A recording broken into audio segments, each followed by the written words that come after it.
सभी को नमस्कार, एक हुकार। Welcome to Edupat Acharya classes. आप सभी का वेलकम है आपके अपने परिवार एजुपत आचार्य क्लासेस के एजुकेशनल डिजिटल प्लेटफॉर्म पे। मैं आपका अपना रवि आचार्य आप सभी का वेलकम करता हूं, वो भी तहे दिल से। तो कैसे आप सभी अच्छे होंगे, बढ़िया होंगे, जबरदस्त तरीके से होंगे। ठीक है, तो एक बार सभी बच्चे फटाफट से टाइम से आ जाए ताकि सभी बच्चे आ पाए और अपना सेशन अटेंड कर पाए। आप सब भी फटाफट तरीके से अच्छे से शेयर कर दें ताकि सभी आ जाए। बहुत बढ़िया बात है, बहुत बढ़िया बात है। यहाँ से लगभग सभी स्टूडेंट्स आ चुके हैं, कोई भी समस्या की बात नहीं है। बहुत बढ़िया बात है बच्चे। चलिए तो एक बार जल्दी करें। सर 7 बजे वाली क्लास हुई थी क्या? बिल्कुल हुई थी दारा सिंह जी, आपको तो पता नहीं कहाँ हाउस रहता है, तो फिर क्लास तो हुई थी ना, निश्चित रूप से हुई थी और क्लास तो होगी, है ना, बट आप ही नहीं आते। चलो जी चलो, बहुत बढ़िया बात है, बहुत बढ़िया बात है। एक बार अब जल्दी से सभी बच्चे फटाफट जितना जल्दी हो सके आ जाए, फिर हम कंटिन्यू करने की कोशिश करते हैं बिना किसी समस्या के। ठीक है, जल्दी से जुड़े आप सभी। मैं जब तक बोर्ड लेकर आऊं तब तक आप फटाफट तरीके से क्या कर दें, शेयर कर दें अपने अपने फ्रेंड्स के बीच में, अपने अपने ग्रुप्स के बीच में, कि ग्रेड सेकंड के लिए और रीड के लिए इंग्लिश की क्लासेस लाइव हो चुकी है। एक बार जल्दी से आ जाए, वो भी जितना जल्दी हो सके। ठीक है, जितना जल्दी हो सके। चलिए, नमस्कार जी, नमस्कार जी, बहुत बढ़िया बात है। चलिए बेटा, तो आज का अपना टॉपिक होगा, एक नया टॉपिक है। 4-5 टॉपिक हमने कंप्लीट कर लिए हैं ग्रेड सेकंड के हिसाब से, ग्रेड रीड के हिसाब से, दोनों लैंग्वेज के हिसाब से। सर गर्मी बहुत है आज तो। जी बिल्कुल, बहुत गर्मी है। वॉइस बढ़ाओ सर, मेरे ख्याल से वॉइस एक बार थोड़ा सा आप बढ़ा लीजिए। यहाँ से प्रॉपर तरीके से वॉइस आ रही है सर। सारी पीडीएफ डाला करो, रीड और इसकी सारी पीडीएफ डलती है भाई, कोई प्रॉब्लम नहीं है। वॉइस बिल्कुल सभी की अच्छी सी आ रही है, कोई आपत्ति नहीं है। चले यहां तक। सर जी पीडीएफ सारी डाला करो भाई, सारी ही पीडीएफ डालते हैं यार, सारी ही पीडीएफ डालते हैं, कोई समस्या नहीं है, कोई समस्या नहीं है। और कोई भी समस्या होगी तो आपको जरूर हम बता देंगे, कोई प्रॉब्लम यहां पर नहीं है।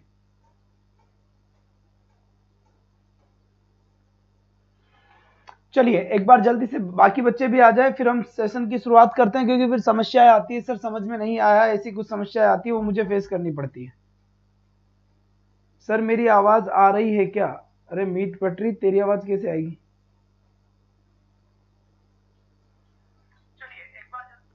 चलो अब आ जाओ जल्दी से। आप लोगों के कमेंट बिल्कुल मैं पढ़ चुका हूं। Pooja Sharma ji, Nirmala ji, Pinka, Rekha, Priyanka, Meet, Ekta, good evening, very good evening, good evening, good evening, very very good evening. तो चलिए, एसएमएस रेखा क्या हुआ जी? बिल्कुल बिल्कुल, बहुत बढ़िया बात है। आज क्लास अपनी 100 पार होनी चाहिए बेटा, थोड़ा सा स्ट्रगल करें, थोड़ा सा सपोर्ट करें, बाद में सब कुछ हम देख लेंगे। तो चलिए बच्चे आ जाइए। यहां से अगर मैं बात करूं तो अपना जो टॉपिक होगा, वो अपना टॉपिक कौन सा होगा? टीएलएम होगा। देखो मेरी बात ध्यान से सुनना।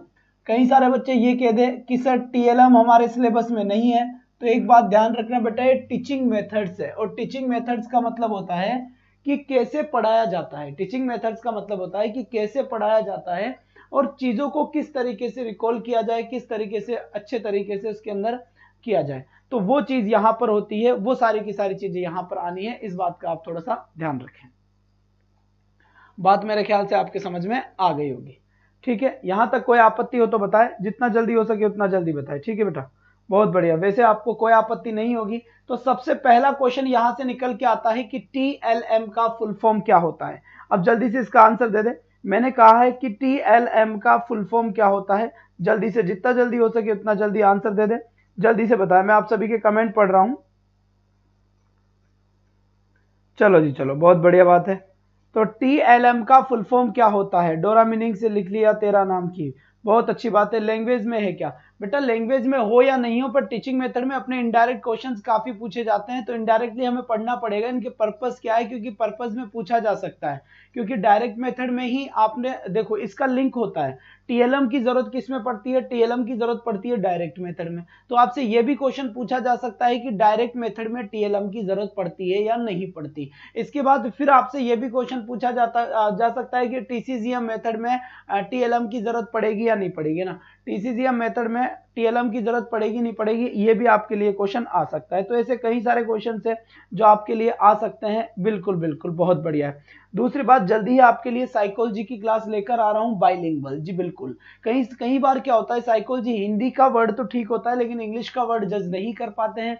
तो बेटा इस बार पूरी कोशिश होगी कि ऐसा है नहीं सब हिंदी में ही साइकोलॉजी पढ़ा रहे हैं, तो बेटा इसको बाइलिंगुअल करने की कोशिश करी जा रही है। और बिल्कुल मैं बाइलिंगुअल यानी कि हिंदी प्लस इंग्लिश दोनों लैंग्वेज के अंदर साइकोलॉजी के लिए आपके लिए जल्दी ही क्लासेस कंडक्ट करूंगा, जल्दी ही लेकर आऊंगा। आप बिल्कुल ना घबराए इस बात को लेकर, ठीक है, बिल्कुल भी इस बात को लेकर आप ना घबराए। बात समझ में आ गई? जहां तक है बिल्कुल अच्छे से समझ में आ गई होगी। अब जल्दी से बताइए कि टीएलएम की फुल फॉर्म क्या है? Teaching learning material. बिल्कुल, हेलो गाइस, रमन, बहुत बढ़िया बात है। यू नॉट नीड इन टीसीजीएम, बिल्कुल सही बात है, ठीक है, बिल्कुल सही बात है। यहां तक कि हिंदी वाले मास्टर, सर आप टीच कराओगे क्या साइकोलॉजी? जी हाँ बिल्कुल, बाइलिंगुअल बेटा वही करवाएगा जो इंग्लिश जानता हो, वैसे कैसे हो जाएगा ना। तो बिल्कुल बाइलिंगुअल के लिए तैयार रहें आप अच्छे तरीके से, कोई समस्या नहीं आएगी आपको, घबराए नहीं। जैसे ही मैं थोड़ा सा यहाँ से फ्री हो जाऊं उसके बाद आपको जल्दी ही कंडक्ट करवा दी जाएगी, ठीक है, जल्दी ही कंडक्ट करवा दी जाएगी। अब सबसे पहले तो यहाँ पर देखिए, सबसे पहले तो यहाँ देखिए कि टीएलएम की फुल फॉर्म क्या होती है।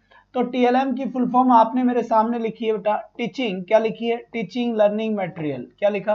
Teaching learning material. यहां पर मैंने लिखा है, ये लिख दिया है मैंने, मटेरियल।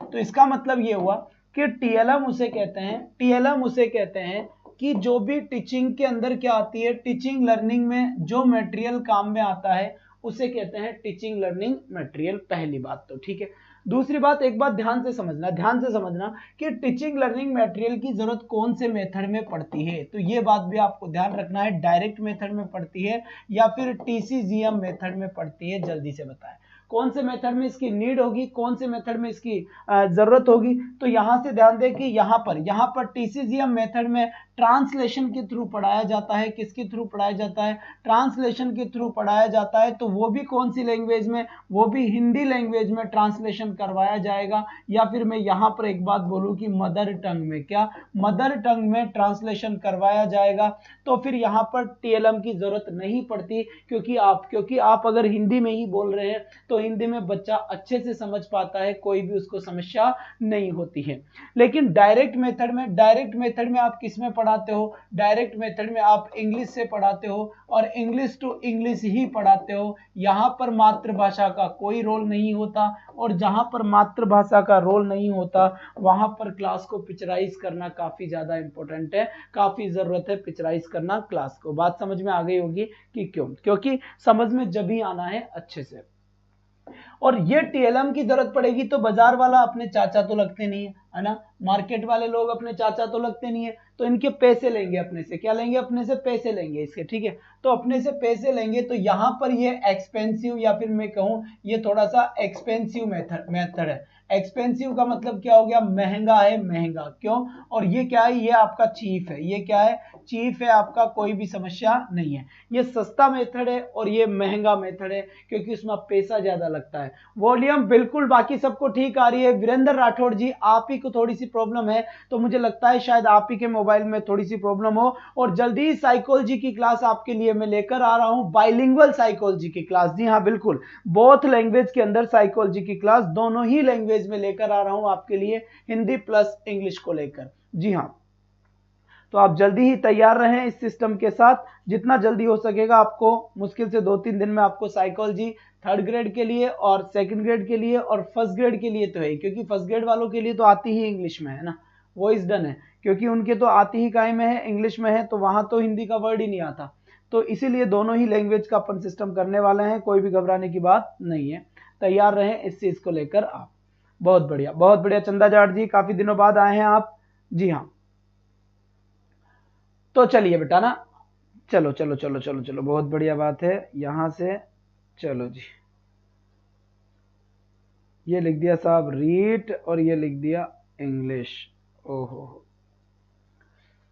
जी, बिल्कुल, बहुत बढ़िया बात है बेटा, बहुत बढ़िया बात है, बहुत बढ़िया बात है। अब मैं शुरू करूंगा सेशन को यहां से, जल्दी से अब आप देख लें यहां से, फिर हम कंटिन्यू करने की कोशिश करते हैं। तो सस्ता मेथड कैसे हुआ, महंगा मेथड कैसे हुआ, कौन सा मेथड क्या हुआ, ये सारी बातें आपके समझ में आ गई होगी। कोई भी इसके अंदर समस्या नहीं होगी। अब आप बताएं, अगर कोई आपत्ति है तो जल्दी से बताएं, नहीं तो फिर मैं कंटिन्यू करने की कोशिश करता हूं।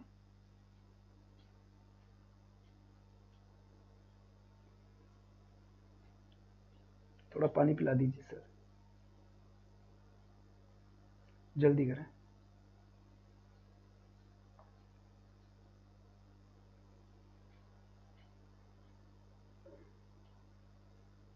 चलिए बच्चे, बहुत बढ़िया बहुत बढ़िया, शाबाश। तो बात समझ में आ गई यहां पर।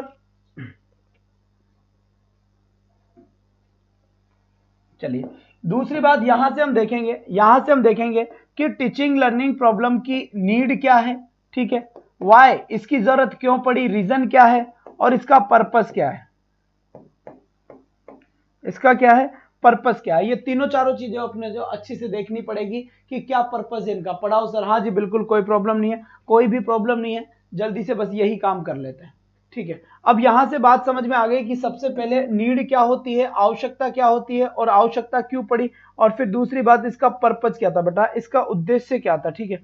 इसके बाद बात अगर मैं आपसे करूं तो टीचिंग लर्निंग मटेरियल के टाइप्स कौन कौन से, क्या टाइप्स कौन कौन से हैं। तो एक बार जल्दी से आप सभी बच्चे इसका आंसर करें कि कौन कौन से टाइप्स है, जल्दी से बताएं। इसकी नीड क्या हुई, टीचिंग लर्निंग मटेरियल होने से और नहीं होने से क्या फर्क पड़ेगा, आपको यह बात बतानी है। बहुत बढ़िया बात है, यहां से आप सभी के बिल्कुल पर्पस अच्छे तरीके से मुझे यहां पर आप सभी का कमेंट नजर आ रहे हैं, काफी बढ़िया तरीके से, कोई समझ में नहीं आता। बहुत बढ़िया बहुत बढ़िया, ठीक है। दूसरी चीज, इनका इंपॉर्टेंस क्या है बेटा, इनका क्या है इंपॉर्टेंस क्या है, आप बताएंगे ये चीज, ठीक है, इंपॉर्टेंस क्या है, ठीक है। दूसरी चीज एक और ध्यान रखें, टीचिंग एड्स यहां पर लिखा है, मैंने ध्यान दे इधर, teaching aids are used by a teacher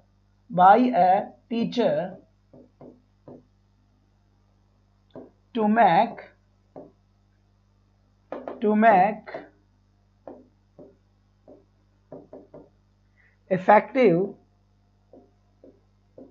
effective and understandable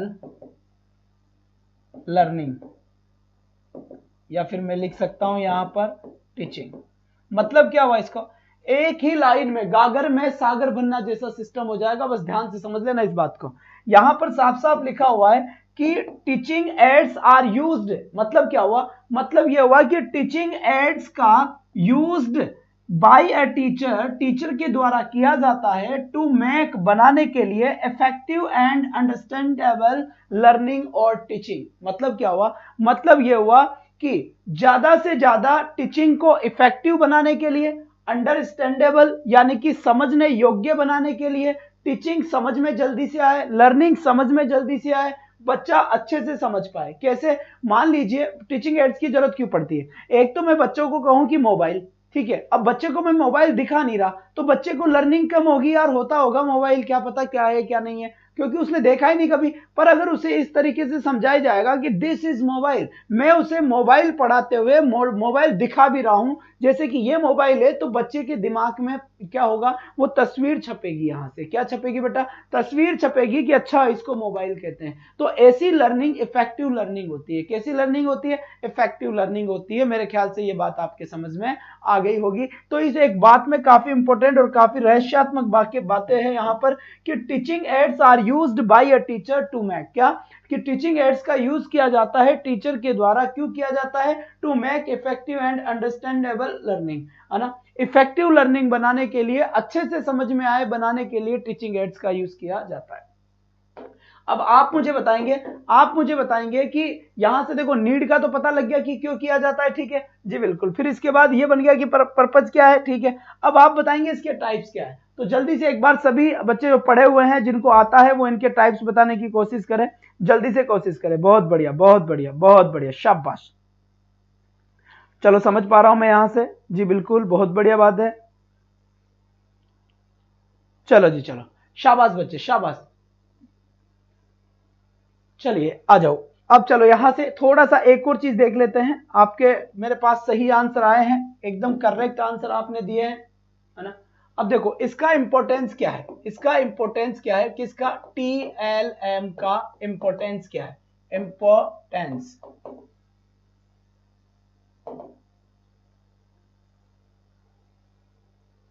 importance क्या है लर्निंग में, किसमें, लर्निंग में, या फिर आपको मैं कहूं टीचिंग में, टीचिंग और लर्निंग में इसका क्या इंपॉर्टेंस है, TLM का इंपॉर्टेंस क्या होगा।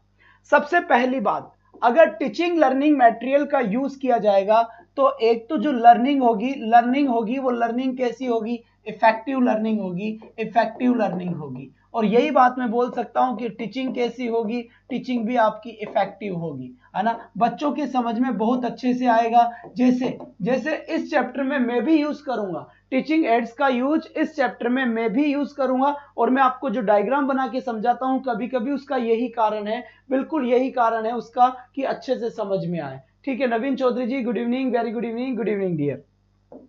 तो यहां से ये दूसरी बात, यहां पर क्या है, आपकी लर्निंग कैसे होती है, टीचिंग कैसी होगी, अंडरस्टैंडेबल होगी। दूसरी बात, परमानेंट लर्निंग होगी, परमानेंट लर्निंग होगी। फिर यहां पर इंटरेस्टिंग लर्निंग होगी,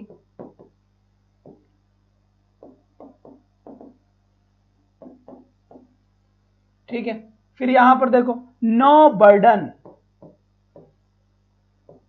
नो बर्डन, मोनोटोनस और बोरिंग। इसका मतलब क्या हुआ, अगर आप लर्निंग मटेरियल का यूज करते हैं, अगर आप टीचिंग लर्निंग मटेरियल का यूज करते हैं तो इस बात का ध्यान रखना है, आपका क्या होगा, नो बर्डन, आपको पढ़ाई वजन नहीं लगेगी, बर्डन नहीं लगेगी, आपको स्टडी का वजन नहीं रहेगा, आपके दिमाग में ऐसी बात नहीं आएगी कि यार ये आफत है भाई साहब, आपकी बिल्कुल बिल्कुल कैसी होगी बेटा, बिना किसी सिस्टम के कोई भी किसी भी तरह का वजन नहीं होगा, पढ़ाई आपको बर्डन नहीं लगेगा। मोनोटोनस और बोरिंग का मतलब क्या होता है, मोनोटोनस का मतलब होता है उबाऊ कर देने वाला, उबाऊ का मतलब क्या होता है, बोर कर देने वाला। अगर टीचिंग लर्निंग मटेरियल के साथ आपको क्लास दी जाए तो आपकी क्लास इंटरेस्टिंग बनती है, बच्चे उसके अंदर बोर नहीं होते हैं। इसी चैप्टर को मैं भी आपको टीचिंग लर्निंग मटेरियल के सपोर्ट से पढ़ाऊंगा, घबराए नहीं आप इस बात को लेकर। इसके बाद यहां से देखिए नो बर्डन, नो मोनोटोनस और नो आपका बोरिंग, बात समझ में आ गई। यहां पर फिर देखो कंसेप्ट फॉर्मिंग, ठीक है, कंसेप्ट फॉर्मिंग, डायरेक्ट लर्निंग, लीजिए बच्चे डायरेक्ट लर्निंग। तो बात मेरे ख्याल से आपके अच्छे समझ में आ गई होगी, एक एक पॉइंट समझ में आना चाहिए। अगर कोई भी पॉइंट पे आपको लगे कि सर ये थोड़ा सा अटपटा सा लग रहा है तो मुझे जरूर बताएं, उसे मैं एक्सप्लेन कर दूंगा, ठीक है, जल्दी से बताएं। जी सर कॉपी पेस्ट वालों को समझाओ, कुछ पूछना हो मैसेज नहीं चले जाते हैं। जी बिल्कुल बिल्कुल बिल्कुल भी, wish you happy happy birthday, जिसका भी आज जन्मदिन है माया सिस्टर आपको, जी बिल्कुल बिल्कुल wish you happy birthday from Edupat Acharya classes, आपका जन्मदिन आपको मुबारक हो, ठीक है बच्चे। चलो जी, चलो जो बहुत बढ़िया बात है यहां से, हाँ जी बिल्कुल आपकी बात भी समझ रहे हैं, बिल्कुल समझ चुके हैं साहब, बहुत बढ़िया बात है, बहुत बढ़िया। चलो अब बढ़ते हैं आगे, अब कोई प्रॉब्लम नहीं है, आ जाओ। फिर यहां से देखो, यहां से एक बार और देखना है, यहां पर एक बार और देखना है, यहां पर होलिस्टिक, होलिस्टिक लर्निंग होगा, होलिस्टिक लर्निंग होगा। और दूसरी बात फिर देखें, एक और बात यहां पर ध्यान से देखें, एक और बात यहां पर ध्यान से देखें, होलिस्टिक लर्निंग के साथ साथ इजी लर्निंग होगी, क्या होगी, इजी लर्निंग होगी, इजी लर्निंग होगी। तो एक एक पॉइंट समझ में आया आपके कि इंपॉर्टेंस क्या है। सबसे पहली बात यहां पे लिखा हुआ है लर्निंग इफेक्टिव होगी, प्रभावशाली लर्निंग होगी, टीचिंग प्रभावशाली होगी। इसके बाद अंडरस्टैंडेबल यानी समझने योग्य लर्निंग होगी, एक अच्छी लर्निंग होगी। परमानेंट लर्निंग होगी, परमानेंट लर्निंग का मतलब बच्चा भूलेगा नहीं, क्योंकि अगर हम चित्र की सहायता से, मैप की सहायता से, चार्ट्स की सहायता से अगर हम किसी भी बच्चे को कुछ भी पढ़ाने की कोशिश करते हैं, किसी भी बच्चे को कुछ भी पढ़ाने की कोशिश करते हैं तो इस बात को ध्यान दें कि उसकी लर्निंग काफी अच्छी होती है, कोई समस्या नहीं आएगी। इंटरेस्टिंग लर्निंग होगी, मतलब लर्निंग इंटरेस्टिंग होगी, बच्चा उसके अंदर इंटरेस्ट लेकर पढ़ना शुरू करेगा, और अगर इंटरेस्ट लेकर पढ़ना शुरू करता है तो उसको ज्यादा लर्निंग होती है। ये साइकोलॉजी का नियम है, किसका, ये साइकोलॉजी का नियम है। इसके बाद यहाँ पे no burden and monotonous boring, किसी भी तरह का बर्डन नहीं लगेगा टीचर को। हाँ जी बिल्कुल सर कोचिंग लेंगे ये नहीं, आप बताओ किसकी क्या बात कर रहे हैं कोर्स आप, हम आपकी बात को समझ नहीं पा रहे हैं। तो नहीं होगी। इसके बाद यहां से देखिए इजी लर्निंग, बेटा लर्निंग इजी होती है बच्चे के लिए, किसी भी चीज को सीखना बड़ा आसान होता है अगर चित्रों की सहायता से या टीचिंग लर्निंग मटेरियल की सहायता के मैप की सहायता से। जैसे मान लो ज्योग्राफी वाला टीचर है, अब ज्योग्राफी वाला टीचर मान लीजिए ज्योग्राफी वाला टीचर आपको अगर चार्ट के हिसाब से समझाए, मैप के हिसाब से समझाए, ग्लोब के ऊपर समझाए, वो रेखाओं को यहां पर लगा के बताए कि ये रेखा जा रही है, तो आपकी लर्निंग अच्छी होगी, आपकी लर्निंग अच्छी होगी। और कई सारे आजकल डिजिटल क्लासेस चल रही है, और डिजिटल क्लासेस में क्या होता है, हर चीज आपको दिखाई देती है, हर चीज आपको दिखाते हैं, तो वो भी आपकी बिल्कुल अच्छी लर्निंग होगी। और यही लर्निंग मैं आपको बता रहा हूं, बिल्कुल यही लर्निंग मैं आपको बता रहा हूं कि जब मैं आपको बिल्कुल साइकोलॉजी जब बोथ लैंग्वेज में पढ़ाऊंगा, बाइलिंगुअल हिंदी और इंग्लिश दोनों में जब साइकोलॉजी पढ़ाऊंगा, तो वहां पर हम टीचिंग लर्निंग मटेरियल का यूज करने वाले हैं, वो भी बहुत ज्यादा, क्या काफी बहुत ज्यादा हम टीचिंग लर्निंग मटेरियल का यूज करने वाले हैं उसमें। दूसरी चीज, इस टॉपिक को भी मैं टीचिंग लर्निंग मटेरियल की हेल्प से ही आपको पढ़ाऊंगा, मैं इसकी थ्योरी पढ़ा देता हूं, उसके बाद फिर मैं आपको दर्शन कराऊंगा कि कौन कौन से होते हैं टीचिंग लर्निंग मटेरियल। जी बिल्कुल, शाबाश वीरेंद्र जी, टीचिंग मेथड का टॉपिक चल रहा है, इंग्लिश ही है ना, इंग्लिश ही है। इसके बाद यहां तक की बात समझ में आ गई होगी, किसी को कोई प्रॉब्लम है तो बताएं, नहीं हो तो फटाफट थंब का निशान सेंड कर दे, और जल्दी से बेटा एक बार स्क्रीनशॉट ले ले आप अपने हिसाब से, क्योंकि हो सकता है कि आपको इसकी नीड पड़े ना, और नीड पड़े नहीं बेटा, नीड पड़ेगी इसकी ना, नीड पड़ेगी इसकी, बात समझ में आ गई, बहुत बढ़िया। ठीक है, अब दूसरी बात यहां पर आ जाओ, अब बात कर रहे हैं हम types of TLM, types of TLM, यानी टीचिंग लर्निंग मटेरियल के टाइप्स कौन कौन से हैं, जल्दी से बताएं, जल्दी से टाइप्स बताएं कौन कौन से हैं, जितना जल्दी हो सके उतना जल्दी टाइप्स बताएंगे। बहुत बढ़िया बहुत बढ़िया, सभी के आंसर आने चाहिए। सबसे पहले यहां पर ऑडियो एड्स, फिर यहां पर वीडियो एड्स, फिर यहां पर ऑडियो विजुअल, थोड़ा सा रुके, विजुअल, फिर यहां पर और बताएं, ये तीन तो आप अच्छे से समझ गए होंगे ना, ऑडियो विजुअल एड्स और ऑडियो विजुअल एड्स, तो बिल्कुल सही है, ऑडियो एड्स हो गया, विजुअल एड्स हो गया, और ऑडियो विजुअल एड्स हो गया, तो तीन तो आप अच्छे से समझ गए, बाकी के कौन बताएगा, बताओ जल्दी से बताएं, बिल्कुल बहुत बढ़िया बहुत बढ़िया। एक और समझे यहां पर लैंग्वेज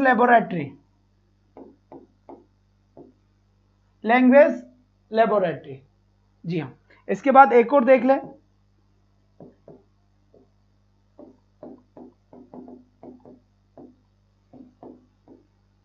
चलिए कंप्यूटर असिस्टेड लर्निंग, बहुत बढ़िया। वीडियो की मीनिंग भी सारे बता देंगे, वीडियो का मतलब वही होता है, बहुत जी बिल्कुल एक ही बात है, दोनों के दोनों, तीनों के तीनों, सारे के सारे एक ही बात है। अब जल्दी से बताएं गेट सक्सेस, शाबाश शाबाश, बहुत बढ़िया बात है, बहुत बढ़िया बात है।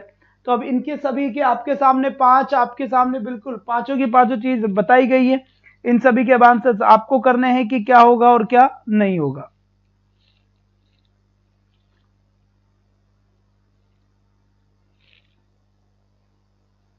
रीट इंग्लिश कोचिंग लेंगे या नहीं, बेटा ये रीट इंग्लिश का ही तो चल रहा है यार, सुखप्रीत कौर जी। चलो जी, तो सबसे पहले यहां पर देखिए, ये है आपके सुनने वाले, इनको हम क्या करते हैं, केवल सुनते हैं, केवल क्या करते हैं, इनको हम सुनते हैं। और ये क्या होता है, दिखने वाले, क्या होता है, ये दिखने वाले होते हैं, ठीक है, दिखने वाले होते हैं। और ये क्या होता है,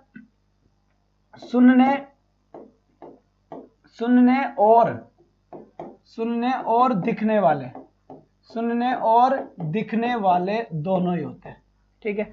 लैंग्वेज लेबोरेटरी, इसका मतलब भाषा की प्रयोगशाला इसे कहते हैं, क्या, भाषा की प्रयोगशाला इसे कहते हैं।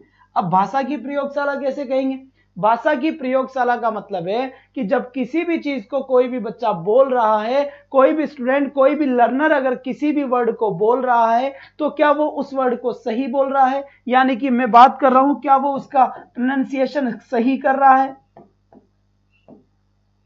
प्रोनाउंसिएशन सही कर रहा है, या फिर आर्टिकुलेशन, या फिर इंटोनेशन, है ना। तो ये सारी की सारी चीजें सही है या नहीं है, ये बात आपको ध्यान रखनी होगी। ग्रामोफोन होता है, लिंग्वाफोन होता है, जिसके कारण क्या होता है कि कोई भी वर्ड अगर बोलना हो तो पहले उससे सुन लो, और अगर वो सही बोल रहा है तो आप उसी वर्ड को बोले जो वर्ड वो बोल रहा है या जिस तरीके से वो बोल रहा है। जैसे मैनेजमेंट, क्या बोलेंगे, मैनेजमेंट, एंड स्टूडेंट, डेंट नहीं डंट होगा, बात समझ में आई। टुडे, टुडे इस टाइप से होगा। तो ये सारी की सारी बातें आप कंप्यूटर असिस्टेड टीचिंग लर्निंग, यानी कंप्यूटर असिस्टेड टीचिंग लर्निंग होता है ना, इसमें से भी मोटिवेशन होता है ना। स्किनर, बीएफ स्किनर ने यही तो किया था, अभिकर्मित अनुदेशन वाला जो सिद्धांत दिया था, आपने साइकोलॉजी पढ़ी होगी, अगर साइकोलॉजी आपने पढ़ी होगी तो आपको पता होगा किसने दिया था अभिकर्मित अनुदेशन। जी हाँ, बिल्कुल जल्दी से बताएं एक बार, जितना जल्दी हो सके उतना जल्दी आंसर दें। अभिकर्मित अनुदेशन वाला जो प्रोजेक्ट था, जो टर्म था, वो किसने दिया था, किस तरीके से लर्निंग करवाई गई थी, उसमें क्या बताया गया था, ये सारी की सारी चीजें आप बताने की कोशिश करें। बहुत बढ़िया, बीएफ स्किनर, जी बिल्कुल सही है। और क्या दिया था उसके अंदर, किसने दिया था, स्किनर ने दिया था, बिल्कुल बिल्कुल 16। बहुत बढ़िया बेटा, बहुत बढ़िया, शाबाश शाबाश, उम्दा प्रदर्शन, बेहतरीन बेटा। ये क्लास 100 पार नहीं हो पा रही बस तुम लोगों से, और यही मेरे मन में खटकता है बार बार, क्योंकि मेरी एनर्जी आ जाए, एक बार 100 पार हो जाए तो फिर मैं दबंग तरीके से पढ़ा दूं ना। अब मैं आपको इसमें टीएलएम को टीचिंग लर्निंग मटेरियल से पढ़ाऊंगा, अभी आपको ऐसे ऐसे चित्र दिखाऊंगा ना, आपकी तबीयत खुश कर दूंगा। बेटा देखो, ये यूट्यूब है, आराम से अपने करियर का सवाल है, अच्छी जगह पढ़े, बस मैं ये कहना चाहूंगा, अच्छी जगह पढ़े, जिस पे भरोसा है उसके साथ जुड़े, जो लास्ट तक आपके साथ चल सके उसके साथ जुड़े।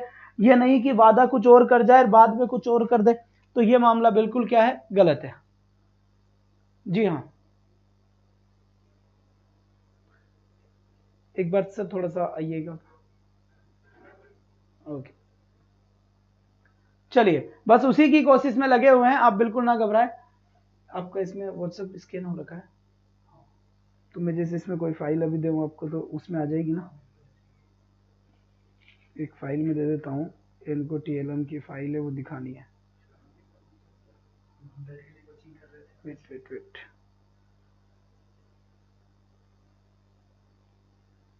चलिए इसकी फाइल निकाल दीजिए और इसको ऐसा कैसे रहने देना, ठीक है, जल्दी कर दीजिए सर। बहुत बढ़िया बहुत बढ़िया बेटा, 100 क्रॉस होना चाहिए। तो यहां पर सबसे पहले हमने पढ़ा है, क्या पढ़ा है हमने सबसे पहले काफी चीजें हमने पढ़ी है। सबसे पहले टीएलएम पढ़ा है, टीएलएम की फुल फॉर्म होती है टीचिंग लर्निंग मटेरियल। अगर टीचिंग लर्निंग मटेरियल इसकी फुल फॉर्म है तो इसकी नीड क्या पड़ी, किसी भी टीचिंग को, किसी भी लर्निंग को इफेक्टिव बनाने के लिए, एक प्रभावशाली शिक्षण के लिए आपकी पढ़ाई काफी अच्छी हो, है ना, काफी अच्छी हो आपकी पढ़ाई, अच्छे से आप सीख सके, इसके लिए ही क्या किया जाता है बच्चे, इसके लिए ही आपको टीएलएम का यूज किया जाता है, टीएलएम में पढ़ाना पड़ता है। परमानेंट लर्निंग होती है, मतलब बच्चा भूलता नहीं है। वही चीज यार, किसी चीज को अगर आप एक बार देख लोगे ना, सुनोगे तो हो सकता है भूल जाओ, सुनोगे तो हो सकता है कि भूल जाओ, लेकिन किसी चीज को अगर आप देखोगे तो आप पक्का नहीं भूलोगे, किसी चीज को आप देखोगे तो आप पक्का नहीं भूलोगे। और आज पक्का भाई साहब बिल्कुल 72 हो चुके हैं, आज 100 पार होना चाहिए। बिल्कुल अपने पास में जो प्रोडक्शन का मोबाइल है फटाफट ऑन कर दो, क्या फटाफट ऑन कर दो, जल्दी से आज 100 का आंकड़ा पार करते हैं। और उसके बाद आपके लिए काफी काफी खूबसूरत खूबसूरत सर जो मैंने लिखा था वो कहाँ है, पीडीएफ है ना, हाँ जी लिखा था वो, हाँ चलो जी चलो, बहुत बढ़िया बहुत बढ़िया, ठीक है बच्चे, बहुत अच्छी बात है। यहां से ये देखिए, आज आप लोगों के लिए कुछ ऐसे कुछ आया है, आप लोगों की जो लर्निंग होगी, आप लोगों की जो टीचिंग लर्निंग होगी, वो भयंकर तरीके से यहां से होने वाली है। और इस तरीके के आपके सामने चित्र है जो मैं आपको बताऊंगा। यहां पर देखिए, और फिर यहां पर देखिए, यहां पर एक और चित्र आपको नजर आ रहा होगा, एक बड़ा बेहतर सी चीज आपको नजर आ रही होगी यहां पर, ठीक है। और दूसरी चीज यहां पर देखिए, एक चीज और नजर आ रही होगी यहां पर। आज मैं इन सबको आपके सामने काफी बेहतर तरीके से दिखाने की कोशिश करूंगा। करूंगा, ठीक है। सबसे पहले एक बार 100 पार का प्रयास करते हैं बच्चे ना, 100 पार का प्रयास करते हैं और फिर कंटिन्यू करने की कोशिश करते हैं, ठीक है। मैं चलता हूं इधर। देखिए, लैंग्वेज लेबोरेटरी का मतलब होता है भाषा की प्रयोगशाला। भाषा की प्रयोगशाला का मतलब होता है कि भाषा या लैंग्वेज के अंदर जितनी भी चीजें हैं, वो किसी भी वर्ड को कैसे बोला जाए, इस तरीके के लिए हमें इसकी काफी इंपॉर्टेंट जरूरत पड़ती है बेटा। 76 हो चुके हैं। अगर एक बंदे को और लाइव करता है, यानी एक और मोबाइल, तो अपन 100 पार हो जाएंगे आज। बिल्कुल बेटा, बिल्कुल। एक बार प्रयास कर दे तो एक मोटिवेशन मिलेगा, जुनून मिलेगा। एक बंदा सिर्फ एक को। 78 हो चुके हैं। बिल्कुल, अगर मेरी बात आप तक आ रही है तो ये काम करने की कोशिश करें। और उसके बाद एक जबरदस्त सेशन में आपके लिए लेकर आ रहा हूं, वो भी बहुत ही अच्छी पिक्चराइज करने के बाद, है ना। कंप्यूटर असिस्टेड लर्निंग का मतलब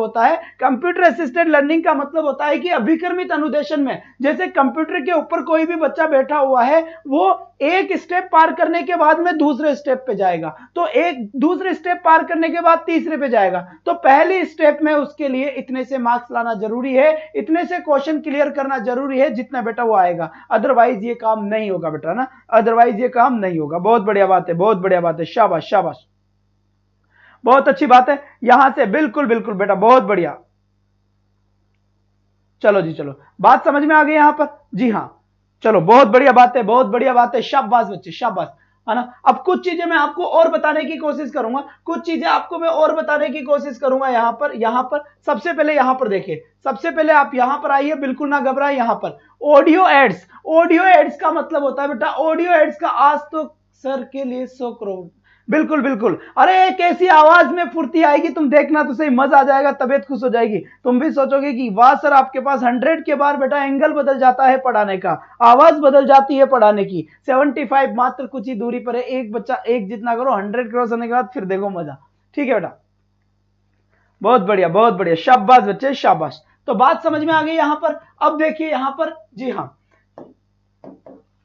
ऑडियो का मतलब होता है केवल सुनना। और सुनने वाली चीजें कौन कौन सी है? सुनने वाली चीजें होती है आपका रेडियो हो गया। रेडियो में केवल आप सुन ही सकते हैं, आप उसमें बोल नहीं सकते, केवल सुन ही सकते हैं। पहले कैसेट चलती थी, कैसेट, रील वाली कैसेट चला करती थी, है ना। उस माइक में टेप में लगाया और उसके अंदर गाने चल जाते थे, तो वो केवल सुनने वाला ही काम है बेटा। क्या? वो केवल और केवल सुनने वाला ही काम है, ठीक है। इसके बाद विजुअल एड्स में क्या होता है? विजुअल एड्स का मतलब होता है भयंकर 83 बेटा। एक बार जल्दी से शाबाश बेटा, 100 की पूरी कोशिश करें आज, ठीक है। यहां पर फिर देखिए, विजुअल एड्स होता है। विजुअल एड्स का मतलब होता है दिखने वाले। जैसे आपको टीवी दिखता है ना बेटा, दिखता है और सुनता भी है। क्या? दिखता है और सुनता भी है। लेकिन कई सारी ऐसी चीजें होती है, जैसे चार्ट हो गया, वो केवल दिखेगा ही दिखेगा, ना। ब्लैक बोर्ड हो गया, वो केवल दिखेगा ही दिखेगा। जी बिल्कुल, बहुत बढ़िया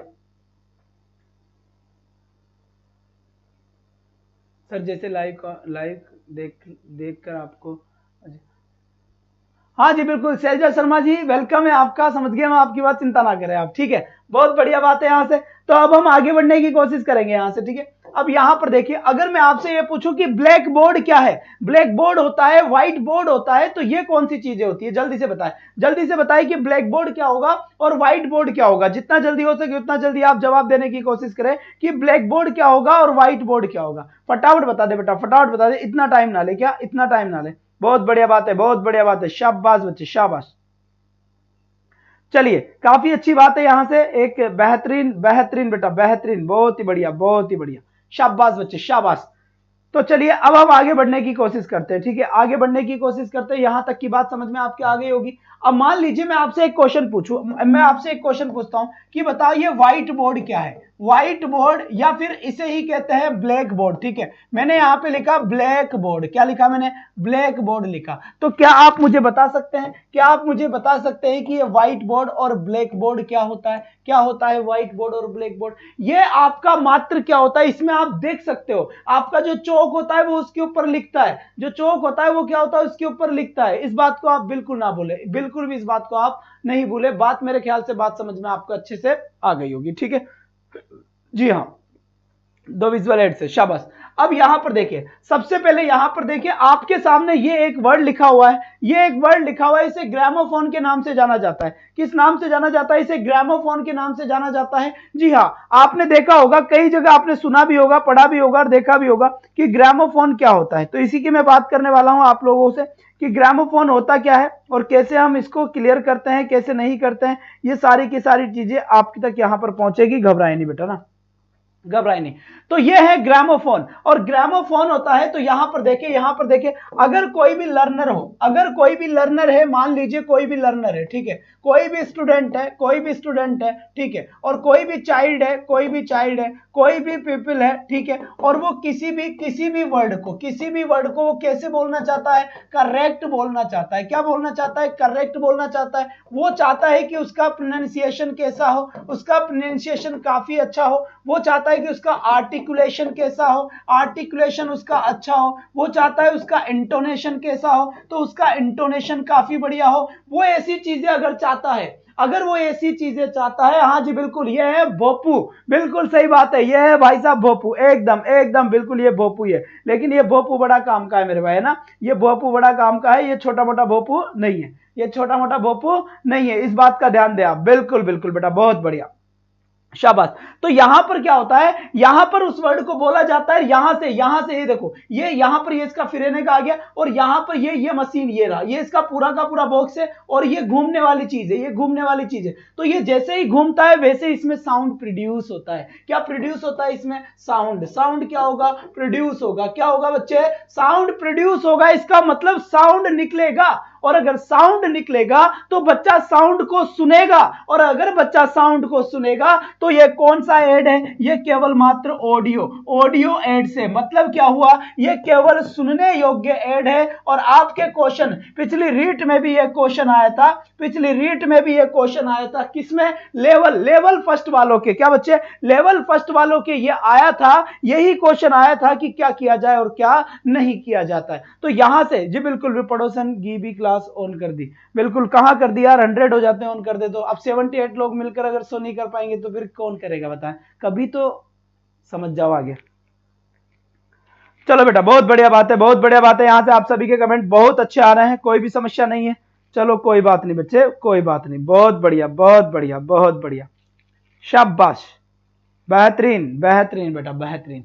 चलिए अब बढ़ते हैं हम आगे की तरफ। तो यहां से अगर ये क्वेश्चन आपका पूछा जाता है, कौन सा क्वेश्चन पूछा जाता है आपसे? अगर ये क्वेश्चन पूछ ले, कौन सा क्वेश्चन? कि जो ग्रामोफोन है, ग्रामोफोन कौन सी कैटेगरी का है? तो दूसरी चीज, ये फोन वर्ड का मतलब ही साउंड होता है। फोन वर्ड का मतलब ही क्या होता है? साउंड होता है। ग्रामोफोन, तो जिस वर्ड के पीछे फोन लग गया तो समझ जाओ वो ऑडियो होगा। कौन सा होगा? वो ऑडियो होगा। इस बात को आप अच्छे तरीके से ध्यान दे, ऑडियो होगा बेटा। तो ये ग्रामोफोन है, समझ में आ गई बात? प्रोनाउंसिएशन, आर्टिकुलेशन, इन सब के लिए यूज किया जाता है, ये बात अच्छे से समझ ले आप। इसके बाद सेकंड नंबर का आपको मैं एक बहुत ही अच्छे तरीके से दिखा रहा हूं, बहुत ही अच्छे तरीके से मैं आपको सेकंड नंबर का दिखा रहा हूं। जल्दी से बताइए क्या है, एक बार जितना जल्दी हो सके उतना जल्दी बताने की कोशिश करें कि ये है क्या चीज। जल्दी से बताएं बेटा, जल्दी से बताइए ये कौन सी चीज है।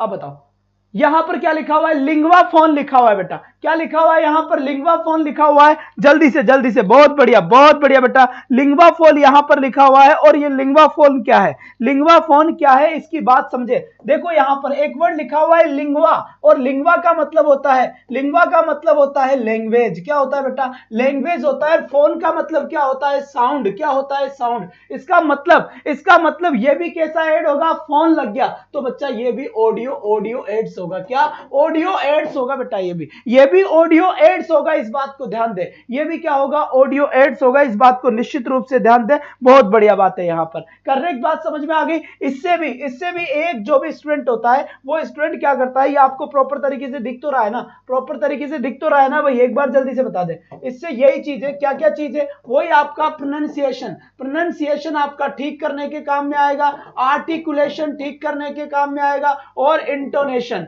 इंटोनेशन ठीक करने के काम में आएगा ये वाला सिस्टम। बात आई समझ में? आई कि नहीं आई? आई कि नहीं आई? अरे तुम मुझे ये बताओ कि सबके सब मिलकर, पूरे के पूरे मिलकर क्लास को आज 100 क्रॉस करवा सकते हो कि नहीं करवा सकते? अरे जब ही तो पता चलेगा कि ये स्टूडेंट्स बिल्कुल मेरे लिए तैयार है। बेटा इनके लिए मुझे भी रातों की क्लास लेनी है, तांडव लेने हैं, महातांडव लेने हैं, 500 क्वेश्चन की सीरीज एक बार फिर लेनी है, ओलंपिक खेलना है। बेटा जब ही तो पता लगेगा। घर के अंदर बेटा डबल डबल एक बार 100 का आंकड़ा यहां पर आ जाए फिर देखो। बट सर मोबाइल फोन तो ऑडियो विजुअल, बेटा मोबाइल फोन देखो, मोबाइल फोन बात करने के काम के हिसाब से आता है तो वो केवल आपका, उसमें वीडियो कॉलिंग होने लग गई तो वो दोनों तरीका, वो तो कॉल्स पे डिपेंड करता है। ठीक है, बहुत बढ़िया बात है, बहुत बढ़िया बात है। तो लिंगवा फोन आपका समझ में आ गया होगा कि मामला क्या सेट हो रहा है यहां पर। बिल्कुल बिल्कुल। अब नेक्स्ट एक बार जल्दी से एक कोशिश कर ले सभी, अगर 100 की तो बिल्कुल मजा आ जाएगा। एक कोशिश अगर कर ले तो बिल्कुल मजा आ जाएगा यहां पर। बिल्कुल बिल्कुल, तो करके देख ले यार, कहीं हो ही ना जाए सो पार, तो बहुत बढ़िया। इसके बाद यहां पर देखिए, इसके बाद यहां पर देखिए, यहां पर एक वर्ड यहां पर आपको नजर आ रहा होगा, ये देखिए, ये लिखा हुआ है, क्या क्या क्या लिखा हुआ है यहां पर, शांति से एक बार शांति से देखिए, वन हेड प्रोजेक्टर। क्या लिखा हुआ है? वन हेड प्रोजेक्टर लिखा हुआ है यहां पर। तो जब वन हेड प्रोजेक्टर लिखा हुआ है तो इसका मतलब क्या है बेटा? वन हेड प्रोजेक्टर, जी बिल्कुल। तो यहां पे ये सर के ऊपर, ये देखो यहां से क्या होता है, ये प्रोजेक्टर एक लटका हुआ है, यह छत है, इस छत के ऊपर यहां से स्क्रू लगा दिया भाई और इसको बांध दिया, ठीक है, और फिर इसको नीचे रखा गया है, और नीचे रखने के बाद में यहां पर ये कैमरा, यहां से ये कैमरा हुआ। अब यहां पीसी नीचे रखा हुआ है, कहीं ना कहीं क्या रखा हुआ है? पीसी रखा हुआ है, वरना तो उस पीसी के थ्रू चीजें रिफ्लेक्शन आगे पड़ रही है बेटा ना। तो ये चीज को विजुअलाइज करने के काम में आता है। किस काम में आता है? ये विजुअलाइज करने के काम में आता है, ओवरहेड प्रोजेक्टर इसे कहते हैं। बिल्कुल, बहुत बढ़िया बात है। यहां से शानदार बच्चे, शानदार, मजा आ गया, एकदम एकदम कतई मजा आ गया।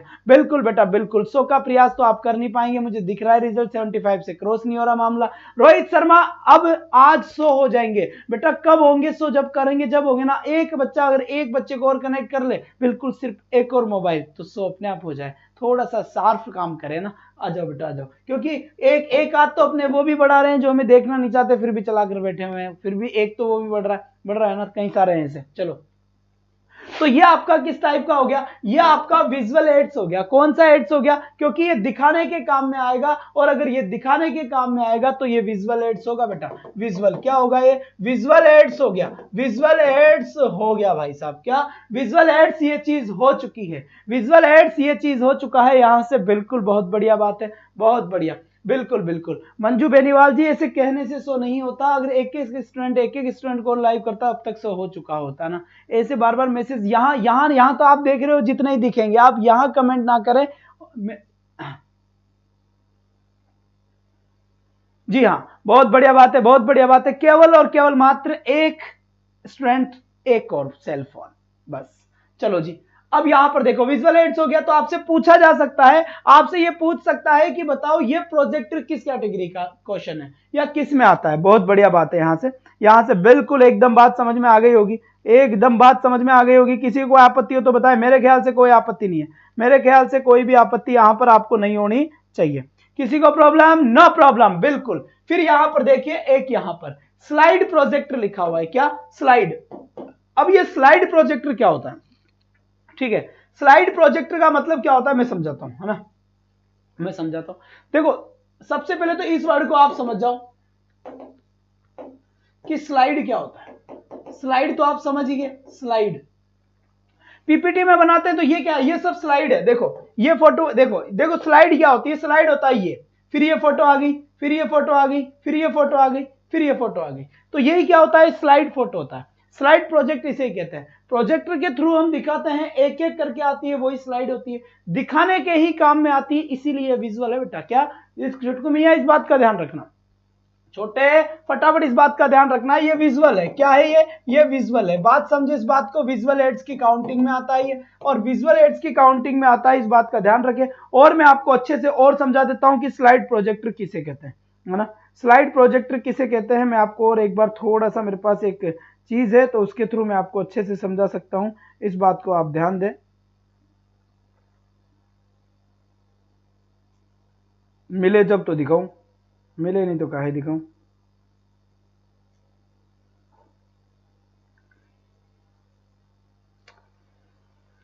चलिए बहुत बढ़िया बात है, बहुत बढ़िया बात है। देखिए आप सभी को यहां पर कुछ नजर आ रहा होगा। अब यहां से देखना एक एक करके फोटोज आएगी, एक एक करके इस फोटोज आएगी। ये पहला फोटो आया, इसके बाद देखो ये दूसरा फोटो आया, इसके बाद देखो ये तीसरा फोटो आया, इसके बाद क्या आ रहा है, ये फोर्थ फोटो आया। तो इसका मतलब क्या होता है, इसका मतलब क्या होता है, यही स्लाइड प्रोजेक्टर है। जब एक के बाद एक फोटोज आने लगते हैं तो यही आपका स्लाइड प्रोजेक्टर होता है। तो इसका मतलब ये भी किस काम में आता है, ये भी प्रोजेक्ट विजुअल एड्स के काम में आता है। विजुअल एड से चीजों को शो करने के काम में आता है, विजुअलाइज करने के काम में आता है, चीजों को दिखाने के काम में आता है। ये सारी की सारी चीजें आपको यहां पर डील करनी है, यहां पर आपको देखनी है। बात समझ आ गई। इसके बाद फिर मैं आपसे बात करूं तो एक और वर्ड यहां आपकी आंखों के सामने होगा, और इसको देखने के बाद बिल्कुल बिल्कुल छोटी छोटी बातें और सिलेक्शन लाइव क्लास से जुड़े खोल के रख देंगे। स्लाइड वालों से सावधान, कंप्यूटर में पीपीटी की तरह, बिल्कुल सही बात है, कंप्यूटर में पीपीटी की तरह एकदम भयंकर बात है बेटा, एकदम मस्त वाली बात है, कोई भी समस्या इसमें नहीं है, आप बिल्कुल सही कह रहे हैं। तो इससे कुछ बचपन याद आया, आया नहीं आया बेटा, जल्दी से बताए, जल्दी से बताए, आया नहीं आया। चलिए बहुत बढ़िया बात है, बहुत बढ़िया बात है बेटा, बहुत बढ़िया बात है। चलो जी चलो, शिवदत्त जी लेट आए आप। सर जी मैंने जीत भाई को ज्यादा है, हाँ जी बिल्कुल, बहुत बढ़िया बात है। कई सारे तो अब आ रहे हैं, उठ उठ के हद कर दी भाई साहब। Yes yes yes yes, okay okay. अब यहां से देखो ये रेडियो है, ये क्या है, रेडियो है, और रेडियो है ये केवल ऑडियो का काम करता है। किसका काम करता है, ऑडियो विजुअल है। आपसे पूछ सकता है, क्या पूछ सकता है कि रेडियो किस कैटेगरी में आता है ना। अब इसे याद करो, पहले जब हम खेत में जाए थे, बिल्कुल बहुत सारे लोग हैं जो खेत में जाते थे भैंसे चराने के लिए, मेरी मम्मी भी मुझे भेज देती थी भैंसे चराने के लिए, है ना, बिल्कुल बिल्कुल बिल्कुल। उस टाइम पे ऐसा एक रेडियो हुआ करता था, और ऊपर से हम होते थे क्रिकेट प्रेमी, क्रिकेट प्रेमी हम होया करते थे। तो क्रिकेट देख सुनने के लिए, देखने के लिए नहीं, सुनने के लिए इसको साथ में लेके जाते थे भाई साहब। टेस्ट मैच भी नहीं छोड़ा करते थे, क्या टेस्ट मैच भी नहीं छोड़ा करते थे, और टेस्ट मैच को देखने के लिए भी यहां पर जाया करते थे, टेस्ट मैच को सुनने के लिए। तो बेटा इसमें से सीधी आवाज आती थी, बिल्कुल वीरेंद्र सहवाग ने एक जबरदस्त शॉट मारा है और बॉल सीधी गई आउट ऑफ बाउंड्री, बिल्कुल द ह्यूज सैच from the Virat Kohli. Okay ji okay. तो इस टाइप की जो चीजें होती है वो रेडियो में आता है, बिल्कुल। जो इसमें आपका मिर्ची विर्ची चलता है जी, बिल्कुल कई सारे गाने चलते हैं, तो कई सारे जो सॉन्ग्स आते हैं वो भी बेटा इसमें ही आते हैं, कई सारे सॉन्ग्स आते हैं वो भी किस में आते हैं, इसमें ही आते हैं। बात समझ में आ गई बेटा, बिल्कुल अपना कंपैरिजन अपने को किसी के साथ नहीं करना, बिल्कुल किसी के साथ नहीं करना। हर टीचर अच्छा है बेटा, टीचर सारे ही अच्छे होते हैं, लेकिन ये बुरे कौन होते हैं, बुरे होते हैं आसपास के, जो पढ़ाने का तुक नहीं जानते वो बुरे होते हैं। मास्टर सारे अच्छे हैं ना, मास्टर तो सारे ही अच्छे हैं, मास्टर कोई गलत नहीं है, बिल्कुल बिल्कुल बहुत बढ़िया बात है। लेकिन आसपास के लोग होते हैं ना वो बड़े कमाल के होते हैं, चिंता नहीं, उन्हीं का नंबर है, अपनी दुश्मनी किसी से नहीं है, बस उनसे ही है। बहुत बढ़िया, 83 आज यहां पर है माही जी, माही सारण, बिल्कुल, एंड माही बहुत बढ़िया। तो आप सभी यहां पर है, और 84 हो चुके हैं, और केवल मात्र 16 की और जरूरत है। अगर आज 100 का आंकड़ा दिख जाए तो फिर बात ही क्या कहनी। मात्र 14 मिनट की अपनी क्लास बची हुई है, इसके अंदर आप छोटी छोटी बातें और सिलेक्शन लाइव क्लास से जुड़े खोल के रख देंगे। स्लाइड वालों से सावधान। बहुत बढ़िया बेटा, बहुत बढ़िया। अरे एक एक मोबाइल और करना है, 100 अपने आप हो जाएंगे, एक बच्चा एक स्टूडेंट, लाइव खत्म कहानी। तो ये अपना क्या हो गया, रेडियो। देखो पुरानी यादें याद दिला रहा हूं आज, तुम्हें ध्यान रखना इस बात का।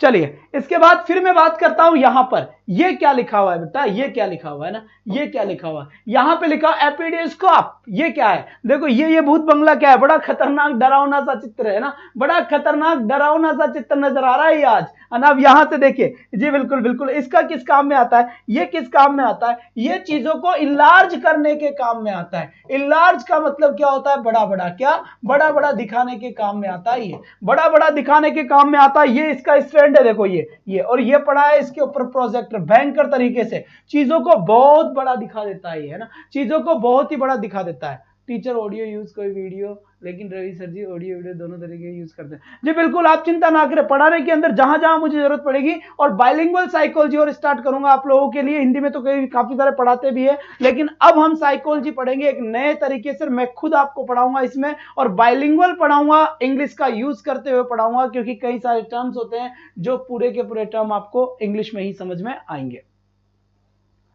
बहुत अच्छी बात है सपना जी, बहुत बढ़िया बात, बहुत बढ़िया बात, well done well done well done. ठीक है, बहुत अच्छी बात है। अब हम चीजों को और आगे बढ़ाने की कोशिश करेंगे यहां से, तो ये चीजों को इनलार्ज करने की कोशिश करेगा, चीजों को इनलार्ज करने की कोशिश करेगा, बड़ा बड़ा दिखाने की कोशिश करेगा, है ना। 86, बहुत ही बढ़िया, मात्र 14 की और नीड है, एक बार 14 की और नीड है।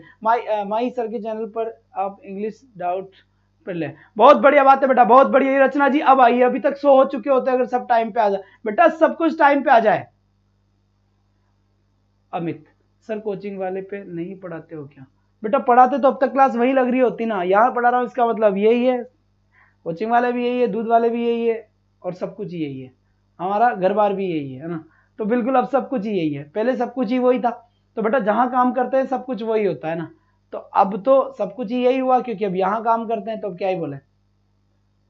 चलिए, तो ये चीज तो आपके सामने क्लियर हो गई। इसके बाद ये देखो फेनल बोर्ड लिखा हुआ है, क्या लिखा हुआ है? Flannel board. यहां पर क्या लिखा हुआ है? फेनल बोर्ड लिखा हुआ है। और ये फेनल बोर्ड का मतलब क्या होता है इसकी भी बात कर लेते हैं। फेनल बोर्ड का मतलब क्या होता है इसकी भी बात कर लेते हैं भाई साहब, ठीक है।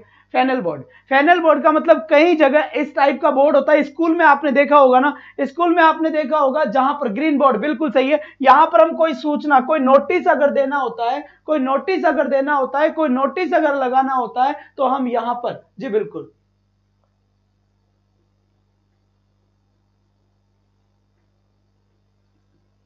चलो चलो बहुत बढ़िया बात है। Notice board, bulletin, bulletin board हम कह सकते हैं इसे, नोटिस बोर्ड हम कह सकते हैं इसे।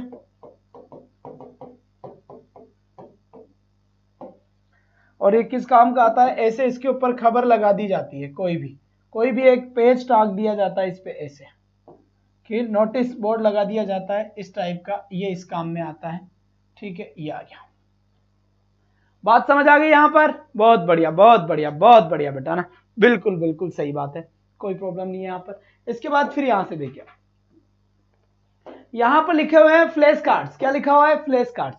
अब फ्लैश कार्ड्स क्या होता है? यहां पर देखो, यहां पर बच्चों को ऐसे वन, अब देखो यहां पर कैसे सिखाया जाता है इन कार्ड्स के, ये क्या विजुअल है, ये क्या है आपका एक तरीके से विजुअल है, और विजुअल के अंदर कैसे सिखा रहा है इसमें, कि ये भी विजुअल था, ध्यान रखना बेटा, ये भी विजुअल है, ये भी क्या है? विजुअल है, आपको पता होना चाहिए, ठीक है। ये भी विजुअल है, आपको पता होना चाहिए, विजुअल है, पूछ सकता है आपसे एपिडियोस्कोप क्या है, तो विजुअल आइटम है भाई साहब ये, ठीक है। एसएमएस से good class sir, thank you so much, पर 100 नहीं हुए, इसका अफसोस रहेगा हमें, चिंता ना करें, अगली बार फिर प्रयास करेंगे, क्योंकि पहले मैंने स्टार्ट जब किया था तब भी हम ऐसे ही थे, धीरे धीरे हम वहां तक पहुंच जाते हैं जहां पहुंचना होता है, तो बिल्कुल कोई ना।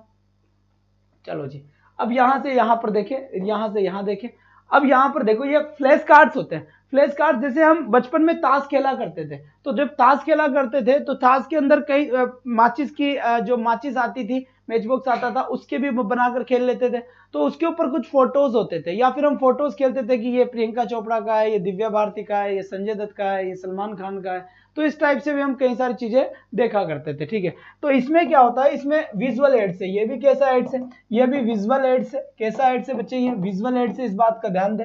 अब जब ये विजुअल एड्स है तो यहाँ पर एक चीज देखनी पड़ेगी, जैसे देखो ये फिश है, ये क्या है? फिश है, एक लिखा हुआ है, तो बच्चा इसको देखेगा, एक, वन, वन, और यहाँ पर वन, तो ये चीज परमानेंट लर्निंग कराती है कि जो भी यहाँ पर बोला जा रहा है वही नीचे एग्जाम्पल में या फोटो के अंदर दिखाया भी जा रहा है, ठीक है। माई जी thank you so much, thank you. Look the picture and write, ये WRIGST, राइट, कहना क्या चाह रहे हो भाई? चलो फिर यहां पर देखो 2 फिशेस है, तो 2 और 2 के साथ ये दे दी, फिर 1 2 3 और 3 यहां पर दे दिया, FOUR 1 2 3 4 6, तो 1 2 3 4 5 6, और 6 की स्पेलिंग भी दे दी, 1 2 3 4 5 और 5 की स्पेलिंग भी दे दी, तो ये परमानेंट लर्निंग होती है, ऐसे बच्चे को मजा आता है। तभी आजकल देखा होगा ना, नई शिक्षा नीति नई बुक्स के अंदर कितने वो बोलते ना, नहीं वो आता है यार, क्या होता है वो, संता बनता आते हैं लिखे हुए, संता बनता, है ना। तो उस टाइप की चीजें क्यों आती है? वो इसीलिए आती है क्योंकि लर्निंग थोड़ी सी अच्छी हो। जी हाँ, अब तो डाउन हो रहे हैं, कहां से होंगे? जब 86 पे गए थे तो तुमसे तो नहीं, अब 70 से बढ़ेंगे क्या? तुम भी यार हद करते हो, है ना। तो 1 2 3 4 5 6 7, और ये एक दिन सफलता जरूर हासिल होगी, चिंता ना करें आप, घबराए नहीं। फिर देखो 1 2 3 4 5 6 7 8, तो ये 8, तो इस टाइप से अगर हम पढ़ते हैं, इस टाइप से हम बताते हैं तो काफी चीजें क्लियर होने लग जाती है अपनी, ठीक है, काफी चीजें क्लियर होने लग जाती है। और इसके बाद यहां से ये लिखा हुआ है मैप, क्या लिखा है बेटा, मैप, यहां से यहां देखे, इसको हम मैप्स कहते हैं, ठीक है। अब यहां पर देखो, अगर बच्चे के बहुत अच्छे से समझ में आता है, बच्चे के काफी अच्छे से समझ में आता है अगर हम बच्चे को मैप की सहायता से ज्योग्राफी पढ़ाते हैं कि ये रसिया वाला पार्ट है भाई साहब, ये क्या है, ये रसिया वाला पार्ट है, बिल्कुल बिल्कुल बिल्कुल, ये जब टुकड़े नहीं हुए थे ना उससे पहले का रसिया, यहां से यहां पर ये देखो, ये देखो, तो यहां से कई सारे ये देखो, ये क्षेत्र यहां से फैला हुआ है, ठीक है। तो यहां से क्या होता है, बच्चों के समझ में अच्छे से आता है, अच्छे से बच्चों की समझ में आता है कि भाई मैप की सहायता से ये रसिया है, ये इसका ये पार्ट है, तजाकिस्तान है, कजाकिस्तान है ना, जॉर्जिया है। तो ऐसी कई सारी चीजें जब भी जाकर हमारे क्या आएगी, समझ में आएगी। और यहां से फिर देखिए ये नीला नीला ये वाटर है, क्या है ये, वाटर है भाई साहब, वाटर है, ठीक है, वाटर है, बात समझ में आ गई, पानी है ये, तो बात समझ में आ गई ना। तो कहीं ना कहीं चीजें ऐसी होती है। और कल से क्लास एग्जैक्ट टाइम पे आ जाया करें आप ना, सर, जी हाँ, एग्जैक्ट टाइम पे आ जाया करें। क्लास 4 बजे शुरू होती है तो आप बिल्कुल 4:10 के अंदर अंदर सब लाइव आ जाए। जिस दिन ऐसा हो जाएगा ना, ये क्लास 200 क्रॉस हो जाएगी, ये मेरा वादा है तुमसे, किसी को शेयर नहीं करना पड़ेगा, बस सबको अपने अपने हिसाब से टाइम पे आना पड़ेगा, एक ही बार में सेक्स। बहुत बढ़िया, ठीक है बच्चे। सर जी इन्फ्रेंस टॉपिक भी कराओगे बेटा यहाँ पर सेकंड ग्रेड के लिए, और अपने इसके लिए कंप्लीट होने वाला है ये सिस्टम, ध्यान दो। इसके बाद फिर यहाँ पे देखो simple column chart with index labels, बेटा ये भी देखिए, ये भी विजुअल एड्स है, क्या है, ये भी विजुअल एड्स है, विजुअल एड्स है। और ये देखो ये क्या है, ये बढ़ते हुए ग्राफ को बताता है, ये घटते हुए ग्राफ को बताता है, ये बढ़ते हुए को बताता है, ये घटते हुए तो बताता है। तो ये इस टाइप के ज्योग्राफी में अपने कई सारी चीजें थी। हाँ, वोकैब की क्लास बिल्कुल आप ध्यान दें, वोकैब की क्लास सुबह 6:20 से 6:50 तक होती है। 30 मिनट का वोकैब का खेल होता है, आप सब उसमें प्रेजेंट रहा करें, ठीक है। फिर भी अगर कोई समस्या आती है तो इस नंबर को नोट कर ले, इसके ऊपर व्हाट्सएप पे अपना नाम सेंड कर दे, आपको इंग्लिश के ग्रुप में ऐड कर दिया जाएगा, उसमें भी क्लास हम सेंड कर देते हैं।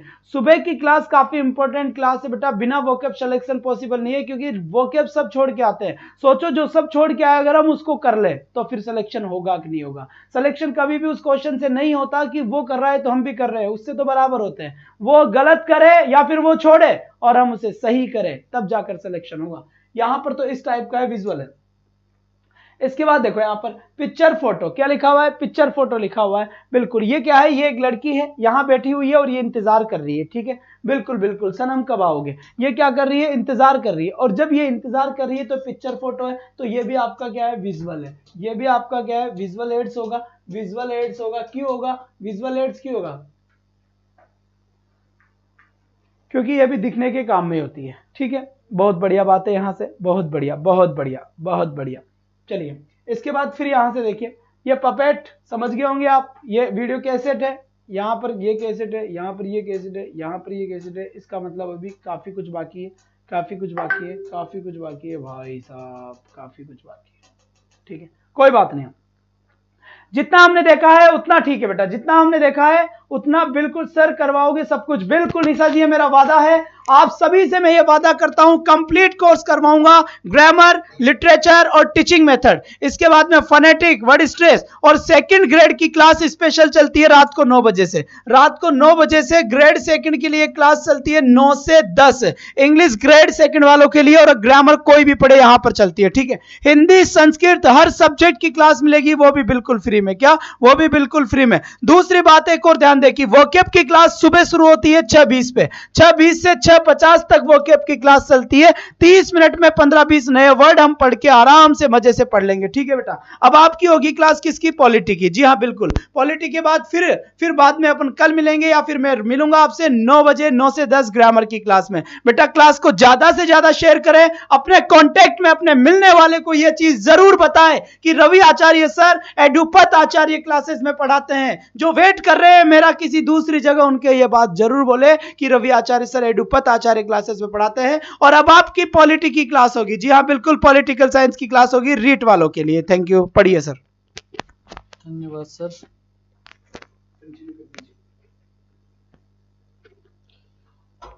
सभी को नमस्कार, सभी को गुड इवनिंग, राम राम। जल्दी से जुड़ जाइए, चलते रहिए रीट के लिए, है ना, रीट में सिलेक्शन ही लेना है अब की बार। सिलेक्शन के लिए ही पढ़ रहे हो ना भाई सभी? ठीक है, तो अपन जो प्रारंभ करेंगे पॉलिटी के अंदर, अपना जो टॉपिक चल रहा है उसको आगे कंटिन्यू करेंगे। बिल्कुल, जय श्री कृष्णा, बिल्कुल आ जाइए भाई, है ना। अपन जो बात करने वाले हैं, अब बात करेंगे अपन पॉलिटी की। अंग्रेजी हो गई, अंग्रेजी के बाद हम पॉलिटी की बात करेंगे। बिल्कुल कविता जी गुड इवनिंग, शिव जी सभी को स्वागत है। हम बात कर रहे हैं किसकी? मूल अधिकारों की। हम लोग बात कर रहे थे किनकी भाई? मूल अधिकारों की हम लोग बात कर रहे थे पिछली क्लास में। और हम कहां तक पहुंच चुके थे भाई? जल्दी से कमेंट करो कि हम कल की क्लास में कहां तक पहुंच चुके थे। मूल अधिकारों की हम बात कर रहे थे, ठीक है। तो हमने देखा कल की क्लास में, बिल्कुल हमने देखा कल की क्लास में क्या क्या चीजें देखी भाई? जल्दी से बताइए क्या क्या चीजें देख ली थी कल हमने मूल अधिकारों के बारे में, कि हमने कहां से लिए। बिल्कुल नीलू जी बहुत बहुत स्वागत है, भावना जी राधे राधे। तो हम लोग बात कर रहे थे, मदन पाल जी कह रहे हैं पॉलिटी फॉर्म SMS, ये क्या बोल रहे हो भाई? फुल फॉर्म बता रहे हो कि पॉलिटी की? तो ध्यान देना, कल की क्लास में हम लोग बात कर रहे थे किसके बारे में? मूल अधिकारों के बारे में। और कल की क्लास में हमने देखा कि मूल अधिकार हमने कहां से लिए? अमेरिका से लिए, है ना। ये हमने कल देख लिया था। इसके बाद हमने पढ़ा कि मूल अधिकार हैं वो कितने हैं हमारे। तो मूल अधिकार हैं जो मूल संविधान की बात करें, कहां की? मूल संविधान की बात करें। जल्दी से एक बार रिवीजन कर लेते हैं, फिर आगे पढ़ने वाले हैं हम। तो मूल संविधान में हमारे मूल अधिकार कितने थे भाई? तो ध्यान रखना कितने थे, सॉरी भाई, कितने थे? 7, है ना। ठीक है, फिर हमने क्या किया? हमने क्या किया? मूल अधिकारों में संशोधन किया, मूल अधिकारों में संशोधन किया। और हमने कितने कर दिए हमारे मूल अधिकारों को? हमारे मूल अधिकारों की संख्या कितनी कर दी भाई हमने? तो ध्यान रखना 6 कर दी। कौन सा हटा दिया हमने? तो संपत्ति का अधिकार हमने हटा दिया। कौन सा? संपत्ति का अधिकार। संपत्ति का अधिकार कौन से अनुच्छेद में था? तो ये इसकी भी बात हम कल की क्लास में कर चुके हैं कि संपत्ति का जो अनुच्छेद था वो था 31। कौन से नंबर का था? 31। इसको यहां से क्या किया? यहां से मूल अधिकारों की श्रेणी में से हटाया और कहां ले गए हम? कहां ले गए? अनुच्छेद नंबर 300 क के अंदर। ठीक है, कहां पर रख दिया हमने इसको? 300 क के अंदर। और इसको क्या बना दिया? विधिक कानून हमने इसको बना दिया। ठीक है, विधिक अधिकार इसको हमने बना दिया। यहां तक कि शायद हम कल की क्लास में बात कर चुके थे। ठीक है, यहां से आगे अब कंटिन्यू करेंगे। बिल्कुल कविता जी, यहां तक हम 42वां संविधान संशोधन, बिल्कुल भाई यहां तक की बात हम कल की क्लास में कर चुके थे। अब आ जाइए हमारी आगे की क्लास, यानी कि 6 जो हमारे मूल अधिकार है उनकी भी हम बात कर चुके थे। कौन सा मूल अधिकार कौन से अनुच्छेद में है, कहां से लेकर कहां तक है, इनकी भी हम कल की क्लास में बात कर चुके थे। अब हम बात करेंगे हमारे पहले मूल अधिकार की। किसकी बात करेंगे? पहले मूल अधिकार की। और जो पहला हमारा मूल अधिकार है वो है समानता का अधिकार। क्या है भाई? समानता का अधिकार। समानता का अधिकार। और इसका उल्लेख कहां से कहां तक है? तो आप सभी को पता होगा कि इसका उल्लेख कहां से कहां तक है। तो अनुच्छेद कौन सा? अनुच्छेद 14 से लेकर कहां तक बात करेंगे इसकी? 18 तक हम बात करने वाले हैं। अब एक एक अनुच्छेद को हम समझेंगे, हमारी लैंग्वेज में समझेंगे। हम किताब की लैंग्वेज में बिल्कुल भी नहीं समझने वाले कि आपको याद कैसे रहे। याद करवाने की जिम्मेदारी मेरी है और याद करना आपकी जिम्मेदारी। ठीक है, आप दोबारा रिवाइज करोगे तो आपके समझ में आएगा, अन्यथा मैं भी कुछ नहीं कर सकता। ठीक है, तो आ जाइए और बात करें कौन से अनुच्छेद की? अनुच्छेद नंबर 14 की। अनुच्छेद किसकी बात करें हम? अनुच्छेद नंबर 14 की हम बात करें। हम अनुच्छेद 12 की बात कर चुके हैं, अनुच्छेद 13 की बात कर चुके हैं। सभी लोग बताएंगे अनुच्छेद 13 में क्या था? अनुच्छेद 13 में हमने किसकी बात की थी? सभी कमेंट करेंगे एक बार। इसके बाद मैं बात करूं किसकी? अनुच्छेद 14 की। तो आपको वैसे ही पता लग रहा होगा कि समानता का अधिकार है ना। थोड़ा सा तो आप जब रीट की तैयारी कर रहे हो, यानी कि आप क्या हो? गुरुजी बन चुके हो, आधे गुरुजी बन चुके हो। सिर्फ आपकी बात क्या है? सिर्फ क्या करना है? राज्य सरकार की मोहर आपके ऊपर ठुकनी है, बस यही काम बचा है। ठीक है, तो हम बात कर रहे हैं किसकी? समानता के अधिकार की। तो हम सभी को पता है जब समानता की बात की गई है तो जो अनुच्छेद 14 है और इससे लेकर 18 तक है, इनमें बात किन की करेंगे? इनमें हम बात करने वाले हैं समानता की, यानी कि समानता के जो अधिकार हैं उनकी हम बात करने वाले हैं अनुच्छेद 14 से लेकर 18 में। तो जो अनुच्छेद 14 है, अनुच्छेद 14 हमसे क्या कहता है भाई? अनुच्छेद 14 के अंतर्गत क्या क्या बातें लिखी हुई है? तो ध्यान रखना, 2 बातें आपको ध्यान में रखनी है। एक तो कौन सी? विधि के समक्ष। एक तो कौन सी बात ध्यान रखनी है कि विधि के समक्ष क्या? समानता। विधि के समक्ष समानता। और दूसरी बात क्या याद रखनी है? दूसरी बात क्या याद रखनी है? विधि के समक्ष क्या याद रखना है आपको? विधि के समक्ष, विधि के समक्ष या फिर कहें समान संरक्षण। ठीक है, दोनों बातें याद रखनी है। कौन से अनुच्छेद में? कौन से अनुच्छेद में? अनुच्छेद नंबर 14 में। अब एक एक चीज को समझते हैं, इसके बाद हम बात करेंगे किस प्रकार से जो अनुच्छेद नंबर 14 है इससे आपके एग्जाम में प्रश्न बन सकता है। बिल्कुल हम बात करें, दिव्य जी कह रहे हैं अनुच्छेद 12 राज्य की परिभाषा है, अनुच्छेद 13 संविधान के असंगत विधि शून्य घोषित कर दी जाएंगी। बिल्कुल सही कहा दिव्य जी। तो हम बात करें पहले तो विधि के समक्ष समानता, तो इसका मतलब क्या है, हम सभी को दिख रहा है कि विधि यानी कि कानून है, उनके समक्ष क्या होंगी, समानता होंगी, यानी कि किसी भी प्रकार से किसी भी स्थिति में जो हमारा राज्य है वो क्या नहीं करेगा, वो क्या नहीं करेगा, विधि के समक्ष क्या नहीं करेगा भाई, किसी के साथ भेदभाव नहीं करेगा। ये हमसे कहता है हमारा अनुच्छेद कौन सा, कौन से नंबर का, अनुच्छेद 14वें नंबर का। अगली बात हमसे करता है कि विधि के समान संरक्षण, भाई संरक्षण कैसे प्रदान करेगा, इसका कहने का मतलब क्या है संरक्षण का, तो इसका मतलब ये है जैसे कि आप हो और मैं हूं, तो विधि के सामने हम दोनों ही क्या है, आप और हम क्या है भाई, समान है।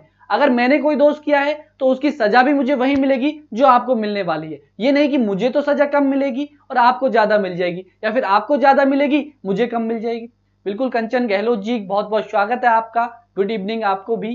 ठीक है, तो हम बात करें किसकी, विधि के समक्ष समानता और संरक्षण की। तो संरक्षण का तो मतलब क्या हुआ कि सभी को एक दृष्टि से देखा जाएगा, या हम कहें कि जिस प्रकार से एक व्यक्ति को सजा मिली है किसी अपराध की, उसी तरह दूसरे व्यक्ति को भी वही मिलेगी, उसमें किसी प्रकार का भेदभाव नहीं किया जाएगा। ठीक है, तो दोनों को मतलब तो ये होता है। अब बात करें, अब जो आपके एग्जाम में प्रश्न बनेगा यहां से अनुच्छेद नंबर 14 से, तो पहला तो आपसे यह भी पूछ सकता है कि विधि के समक्ष समानता का उल्लेख कौन से अनुच्छेद में है, या फिर विधि के समान संरक्षण का उल्लेख कौन से अनुच्छेद में। तो ये तो हो गए इजी प्रश्न। ठीक है, ये तो हो गए इजी प्रश्न। अब आपसे पूछेगा कि विधि के समक्ष जो समानता है वो हमने किस देश से ग्रहण की है, और ये भी आपसे पूछ सकता है कि विधि के समान जो संरक्षण की बात कर रहे हैं ये हमने कौन से देश के संविधान से ग्रहण किए हैं। तो जल्दी से कमेंट करेंगे जिनको पता है, जिनको नहीं पता है वो ध्यान से देखेंगे। अब कि विधि के किसकी बात कर रहे हैं हम बात करें किसकी, विधि के समक्ष समानता की हम बात करें। तो विधि के समक्ष समानता की जब भी बात करेंगे तो ये कहां से, किस संविधान से हमने लिया है, किस देश के संविधान से हमने लिया है। अच्छा हार्ड वाले बताओ भाई, सभी पर आएंगे, सभी पर आने वाले हम। आजकल जो प्रश्न आएंगे आपसे सीधे नहीं पूछे जाते, थोड़ा वही उसकी लैंग्वेज में घुमाया जाता है। ये तो है नहीं कि जो ये अनुच्छेद इनसे बाहर आपसे प्रश्न पूछा जाएगा, पूछेगा यहीं से, सिर्फ लैंग्वेज को आपको समझना है, लैंग्वेज को आपको पकड़ना है। ठीक है, तो विधि के समक्ष समानता की हम बात करें तो विधि के समक्ष समानता हमने कहां से ली है, किस देश के संविधान से लिए, तो हमने ब्रिटेन से लिए भाई। किससे, ब्रिटेन के संविधान से हमने ली है क्या, विधि के समक्ष समानता। हम बात करें कि विधि के समान संरक्षण हमने कहां से लिया है, किस देश से हमने ग्रहण की है, तो आप ध्यान रखेंगे कि अमेरिका के संविधान से हमने ये चीज ली है। दोनों चीजों को आपको समझ में आया कि दोनों बातें हमने कौन कौन से देश के संविधान से ली है। तो यहां से भी आपके एग्जाम में प्रश्न पूछा जा सकता है। फिर आपसे सीधा प्रश्न करेगा, सीधा सा प्रश्न आपसे किया जाएगा कि निम्न में से कौन से अनुच्छेद के अंतर्गत समानता की बात की गई है, और आपको कोई सा भी इनमें से ऑप्शन मिल जाएगा, अनुच्छेद 14, 15, 16, 17, 18, तो भी आपको क्या करना है, समानता का अधिकार आपको करना है। इतनी सी बात है अनुच्छेद 14 के अंदर। ठीक है, अब बात करें हम अगले अनुच्छेद की, यानी कि अगला अनुच्छेद कौन सा आ जाएगा इसके बाद, और ये काफी इंपॉर्टेंट है, अनुच्छेद नंबर 15। ठीक है, समानता के अधिकार की ही हम बात करें, इसके अंदर हम जो अब बात करने वाले हैं अनुच्छेद नंबर 15 की हम बात करने वाले हैं। तो अनुच्छेद 15 में क्या है, 14 में तो आपको समझ में आ गया, बिल्कुल। Success study circle, good evening भाई, बहुत बहुत आपका स्वागत है। ठीक है, हम लोग बात कर रहे हैं अब किसकी, अनुच्छेद नंबर 15 की। अनुच्छेद 15 में क्या है, तो अनुच्छेद 15 के अंतर्गत क्या, समानता की तो बात करेंगे, लेकिन समानता के अंतर्गत क्या दिया गया है अनुच्छेद 15 में, तो अनुच्छेद 15 के अंदर सामाजिक समानता की बात की गई है। किसकी बात की गई है, सामाजिक समानता की बात की गई है। अनुच्छेद नंबर 15 में सामाजिक समानता की है बात हमसे करता है। तो आपसे एग्जाम में प्रश्न पूछे कि सामाजिक समानता की बात कौन सा अनुच्छेद करता है, तो आपको आंसर देना है कौन सा बात करता है, अनुच्छेद नंबर 15। बिल्कुल आंसर आने लगे हैं, धर्म, मूल, वंश, जाति, लिंग, जन्म के आधार पर विभेद, बिल्कुल। लेकिन इसके अंतर्गत ही हम बात करें तो 6 पार्ट है। सिर्फ आपने ये तो बता दिया कि अनुच्छेद 15 ये कहता है कि धर्म, मूल, वंश, जाति, लिंग, जन्म के आधार पर भेदभाव नहीं किया जा सकता। बिल्कुल बंटी जी, बहुत बहुत स्वागत है। तो हम लोग बात कर रहे थे किसकी भाई, हम लोग बात कर रहे थे किसकी, सामाजिक समानता की हम बात कर रहे थे। तो इसके भी कितने पार्ट है भाई, इसके 5 पार्ट है। एक एक पार्ट की हम बात करेंगे। तो पहला पार्ट हमसे क्या कहता है, सामाजिक समानता के बारे में, तो जो दिवेश जी ने बताया कि धर्म, मूल, वंश, जाति, धर्म, मूल, वंश, धर्म, मूल, वंश, जाति, लिंग, इनके आधार पर क्या नहीं किया जाएगा, इनके आधार पर क्या नहीं किया जाएगा भाई, भेदभाव नहीं किया जाएगा। के आधार पर भेदभाव नहीं किया जाएगा भाई, ठीक है, आधार पर भेदभाव नहीं किया जाएगा। ये बात आगे समझ में, नहीं किया जाएगा, ये तो बात सीधी से हम पढ़ लेते हैं। अब इसके आगे जो हम बात करने वाले हैं उनकी बात करें कि अगला हमसे पार्ट क्या कहता है, अनुच्छेद 15 का ही सेकंड पार्ट की हम बात करें, या फिर हम कह सकते हैं कि अनुच्छेद 15(2) की हम बात करें। बिल्कुल अनुच्छेद 15(2) की हम बात करेंगे तो 15 अनुच्छेद 2 हमसे क्या कहता है, ये तो कह दी धर्म, मूल, वंश, जाति, लिंग के आधार पर क्या भेदभाव नहीं करेंगे। लेकिन जो हमसे अनुच्छेद 15(2) कहता है वो क्या कहता है हमसे कि कहीं भी जो सार्वजनिक स्थान है, सार्वजनिक स्थान का मतलब आप समझते हो जैसे पार्क है, अस्पताल है, ऐसे स्थान वहां पर, ठीक है। हम कहें होटलें हो गई, होटलें चाहे कैसी भी हो, प्राइवेट हो, गवर्नमेंट हो, कैसी भी हो, होटलें हो गई। या फिर हम कहें जैसे कि सार्वजनिक स्थानों में जैसे संस्थाएं हो, कोई भी सार्वजनिक संस्थाएं भी इसी के अंतर्गत आ गई, ठीक है। तो ये जो स्थान होंगे वहां पर आपके साथ किसी भी प्रकार से उनके प्रवेश में, जैसे कि सार्वजनिक स्थान है, पार्क वगैरह है, वहां पर आप घूमने जाते हो, पार्क में आप लोग घूमने जाते हो, तो जब घूमने जाओगे तो आप पर कोई रोक लगा सकता है क्या? क्यों नहीं रोक लगा सकता? क्योंकि अनुच्छेद 15(2) में स्पष्ट लिख रखा है कि सार्वजनिक स्थान हो गए, होटल हो गई, संस्था हो गई, उसमें प्रवेश करने से आपको कोई नहीं रोक सकता, प्रवेश पर कोई नहीं रोक सकता, ठीक है, भेदभाव नहीं किया जा सकता। ये स्पष्ट लिखा हुआ है कहां पर, अनुच्छेद नंबर कौन सा, 15(2) के अंदर। इसके अलावा कुएं हो गए, आपके कुएं होते हैं, तालाब होते हैं, गांव के अंदर आपने अच्छे से देखा होगा कुएं तालाब होते हैं। अपन शहरों में भी बात करें तो नल होते हैं, वहां पर पानी भरने कोई भी जा सकता है। ऐसा है कि ये वाला जाति का नहीं जाएगा, ये नहीं जाएगा, वहां पर वो जा सकता है, ऐसा होता है क्या? ऐसा नहीं होता। ये हमसे, हमारे संविधान में ऐसा सब कुछ लिखा हुआ है। ये हमें 15(2) कहता है कि आपके साथ किसी भी प्रकार से भेदभाव नहीं किया जाएगा। सार्वजनिक स्थान हो गए, होटल हो गए, संस्था हो गई, और फिर यहां पर हम लिखें जैसे कुएं हो गए, नलकूप हो गए, ठीक है, नलकूप हो गए। शहरों में क्या समागम के स्थान होते हैं, वहां पर समागम के जो स्थान होते हैं, समागम के स्थान होते हैं, वहां पर भी आपके साथ क्या नहीं किया जा सकता, भेदभाव, ठीक है, क्या नहीं किया जा सकता, भेदभाव। तो आपसे जो प्रश्न किया जाएगा इन वर्डों से प्रश्न किया जाएगा। आपके जो ये शब्द दे रखे हैं वहां से आपसे प्रश्न पूछा जाएगा कि कुएं, नलकूप, समागम के स्थान पर किसी भी व्यक्ति के साथ भेदभाव नहीं किया जाता, कौन सा अनुच्छेद हमें बताता है। तो आपको करना है अनुच्छेद नंबर कौन सा, 15(2) के अंतर्गत ये बातें लिखी हुई है, ठीक है। आगे बात समझ में, हम बात करें अगली, तो यहां पर तो पहले ने तो कहा हमसे धर्म, मूल, वंश, जाति, लिंग के आधार पर भेदभाव नहीं कर सकते। दूसरा कह रहा है हमसे कि सार्वजनिक स्थान है, वहां पर हम कहीं पर भी जा सकते हैं। लेकिन जो अनुच्छेद नंबर 15(3) है वो हमसे क्या कह रहा है, इसके विपरीत जा रहा है। अनुच्छेद नंबर कौन सा, अनुच्छेद नंबर कौन सा, 15(3) की हम बात करें, 2 की हमने वहां पर बात कर ली, अनुच्छेद 15(3) की बात करें तो हमने वहां पर तो क्या देखा था कि लिंग के आधार पर भेदभाव नहीं किया जाएगा। लेकिन जो अनुच्छेद नंबर 15(3) कहता है वो क्या कहता है, भाई आप भेदभाव कर सकते हो, आप भेदभाव कर सकते हो। और कौन, किसके लिए, महिलाओं के लिए। लिंग के अनुसार भेदभाव हो गया ना, महिलाओं के लिए, महिलाओं के लिए व बच्चों के लिए, बच्चों के लिए क्या कर सकते हो, बच्चों के लिए विशेष उपबंध कर सकते हो। क्या कर सकते हो, बच्चों के लिए विशेष उपबंध आप कर सकते हो, ठीक है। वहां पर तो पहले जो पहला 15(1) अनुच्छेद देखा उसमें तो स्पष्ट कह दिया कि आप क्या नहीं कर सकते, भेदभाव नहीं कर सकते। लेकिन अनुच्छेद 15(3) ये भी शक्ति देता है कि महिलाओं व बच्चों के लिए क्या, कि राज्य क्या कर सकता है, विशेष उपबंध कर सकता है। और यही आपने देखा होगा, ट्रेन में सफर किया है आपने, बसों में सफर किया है, वहां पर स्पेशल सीटें होती है ना, तभी तो कहते हैं महिलाएं आगे हैं भाई। स्पेशल डिब्बा मिलेगा आपको ट्रेन के अंदर, बस में बैठोगे तो स्पेशल आगे की सीटें महिलाओं के लिए आरक्षित। कौन सा अनुच्छेद, अनुच्छेद कौन सा, 15(3). अगर आप उनसे कहो कि भाई ये बस में महिलाओं के लिए ही क्यों होती है, पुरुषों के लिए क्यों नहीं होती, क्या हम इंसान नहीं है क्या? भाई आप इंसान हो, लेकिन उनको कौन सा अनुच्छेद कह रहा है, अनुच्छेद 15(3) कह रहा है। उनके लिए तो स्पष्ट है भाई, उनके लिए तो संविधान में ही लिख दिया कि इनके लिए तो व्यवस्था हो सकती है। बिल्कुल, हम जो लोग कहते हैं कि महिला फर्स्ट, वो फर्स्ट क्यों है, इसी के आधार पर है, ठीक है। तो महिलाओं को क्या प्राथमिकता दी जाती है, अनुच्छेद 15(3) ये चीज आपको उल्लेखित करता है, ठीक है, आपसे ये प्रश्न इसी प्रकार से पूछा जाएगा, बस लैंग्वेज को आपको पकड़ना है। आपसे कह दे कल कि महिलाओं को जो प्राथमिकता दी जाती है उसका आधार अनुच्छेद कौन सा है, आपसे कह दे कि महिलाओं को जो प्राथमिकता दी जाती है उसका आधार अनुच्छेद कौन सा है, तो कौन सा करोगे। आपने अगर समझा है अच्छे से कि महिलाओं के लिए बात कौन से अनुच्छेद में की गई है, तो आप सभी को पता होगा कौन से अनुच्छेद में बात कर रहे हैं हम, महिला और बच्चों के लिए। ठीक है, तो समझ में आया होगा 15(3) में क्या है। हम बात करें बिल्कुल 15(c), बिल्कुल सही बात है भैया ना। हम बात करें अब किसकी, अनुच्छेद नंबर 15(4) की।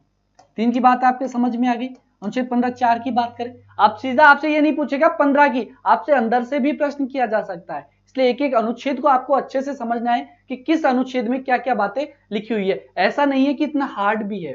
अगर आप समझने की कोशिश करो कि आप तो कह दो कि सर 395 अनुच्छेद हम कहां तक याद कर पाएंगे, तो बिल्कुल भी मैं ये नहीं कह रहा कि आपको 395 याद करने।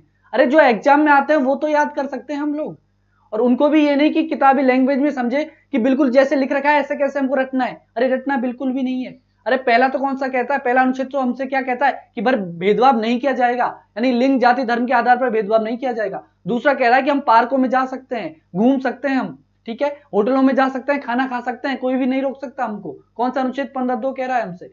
अनुच्छेद 15(3) हमसे क्या कह रहा है, अनुच्छेद 15(3) हमसे कह रहा है कि जो महिलाएं ना, इनको जो बसों में सीट आरक्षित की जाती है ना, ट्रेनों में डिब्बे आरक्षित किए जाते हैं, वो 15(3) है। उसी के आधार पर ये सब कुछ हो रहा है, तो रटने की कहां जरूरत पड़ी आपको। अब बात करें अपन 15(4) की, तो 15(4) में क्या है भाई, तो 15(4) में क्या कहा कि जो भाई पिछड़े, क्या कह सकते हैं हम, सामाजिक रूप से पिछड़े, सामाजिक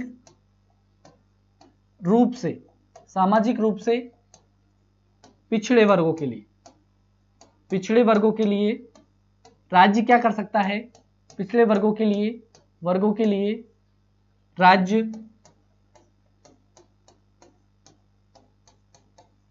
विशेष उपबंध कर सकता है, विशेष उपबंध कर सकता है।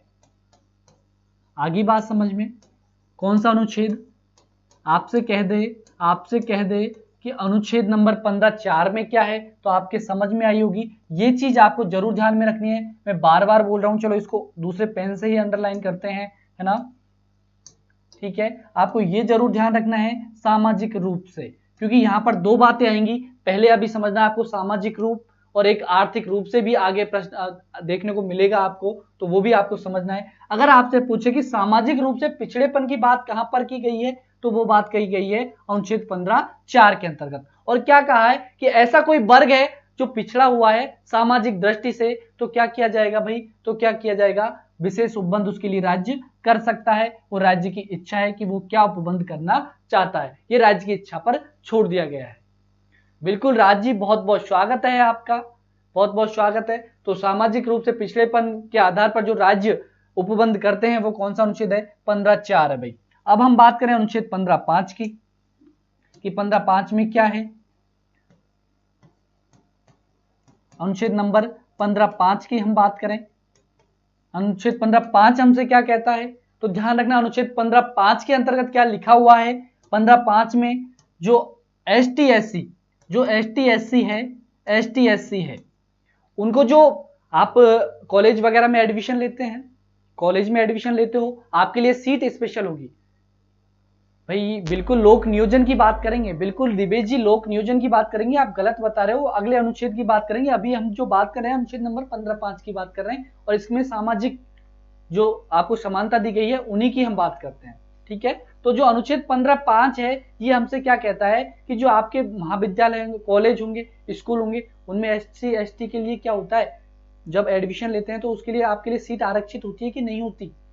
तो वो सीटें जो आरक्षित होती है प्रवेश में, यानी कि शिक्षा के क्षेत्र में जो प्रवेश होता है शिक्षा संस्थानों में, तो प्रवेश के लिए जो आरक्षण दिया जाता है वो अनुच्छेद कौन सा देता है, आपको 15(5) देता है भाई।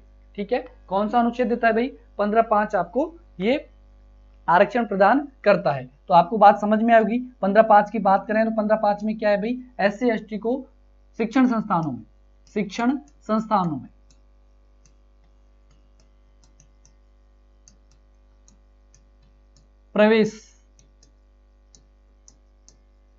प्रवेश के लिए क्या दिया गया है भाई, शिक्षण संस्थानों में आरक्षण दिया गया है। ठीक है, ये बात कौन सा करता है, अनुच्छेद नंबर 15(5). अब बात करेंगे हम 15(6) की भी, और 15(6) आपको जरूर ध्यान रखना है क्योंकि ये अभी की बात है, अनुच्छेद नंबर 15(6), और आपको पता भी होना चाहिए कि 15(6) में क्या है। अनुच्छेद 15(6) के अंतर्गत क्या है भाई, कौन बताएगा? जल्दी से कमेंट आना चाहिए कि अनुच्छेद 15(6) किसकी बात करता है। जो अनुच्छेद 15(6) है वो किसकी बात करता है? कि शिक्षा के क्षेत्र में आरक्षण। बिल्कुल शिक्षा के क्षेत्र में प्रवेश के अंदर, शिक्षा के क्षेत्र में नहीं, शिक्षा में जो शिक्षा के जो विश्वविद्यालय हैं, संस्थान है, शिक्षण संस्थान है, उनमें प्रवेश के लिए आरक्षण देता है। ठीक है, बिल्कुल रिया जी, बहुत बहुत स्वागत है। तो हम लोग बात करेंगे 15(6) की। अगर 15(6) नहीं पता क्या आपको? 15(6) क्या है भाई? 15(6) के अंतर्गत मैंने आपको बताया था, पहले भी क्लास ली हो जिसने भी, तो 15(6) के अंतर्गत हम लोग पढ़ते हैं किसके बारे में, और ये जो संविधान संशोधन के द्वारा जोड़ा गया है, कौन सा संविधान संशोधन? पहले तो आपको यही ध्यान रखना है, संविधान संशोधन कौन सा? 103वां संविधान संशोधन कब किया गया? 2019 के अंतर्गत ये किया गया। अब इसमें क्या उल्लेख किया तो आपको पता है, जो ईडब्ल्यूएस है, जो ईडब्ल्यूएस है उनके लिए क्या है भाई? उसी वर्ग के अंदर से, यानी कि जनरल जो कैटेगरी के है ना, उनको जो आरक्षण दिया गया है शिक्षण संस्थानों में प्रवेश के लिए, वो कौन सा अनुच्छेद है? 15(5)(6). कौन सा है भाई? 15(6) के अंतर्गत है। ईडब्ल्यूएस को कहां पर? शिक्षण संस्थानों में भी दे दिया ना आरक्षण, तो अभी दिया है वो 103वां संविधान संशोधन 2019 में जो किया था, और इसके अंतर्गत क्या किया था कि भाई जो जो आर्थिक रूप से पिछड़े हैं, वहां पर तो किसकी बात कर रहे थे हम? सामाजिक की। जो आर्थिक रूप से पिछड़े हैं, आर्थिक रूप से जो पिछड़े वर्ग हैं, आर्थिक रूप से पिछड़े वर्ग हैं, आर्थिक रूप से जो पिछड़े वर्ग हैं, पिछड़े वर्ग को उसी वर्ग में, यहां पर यह चीज जरूर ध्यान रखनी है, उनको अलग से नहीं दिया गया है, उसी वर्ग के अंदर, पिछड़े वर्ग को उसी वर्ग के अंदर, उसी वर्ग के अंदर शिक्षण संस्थानों में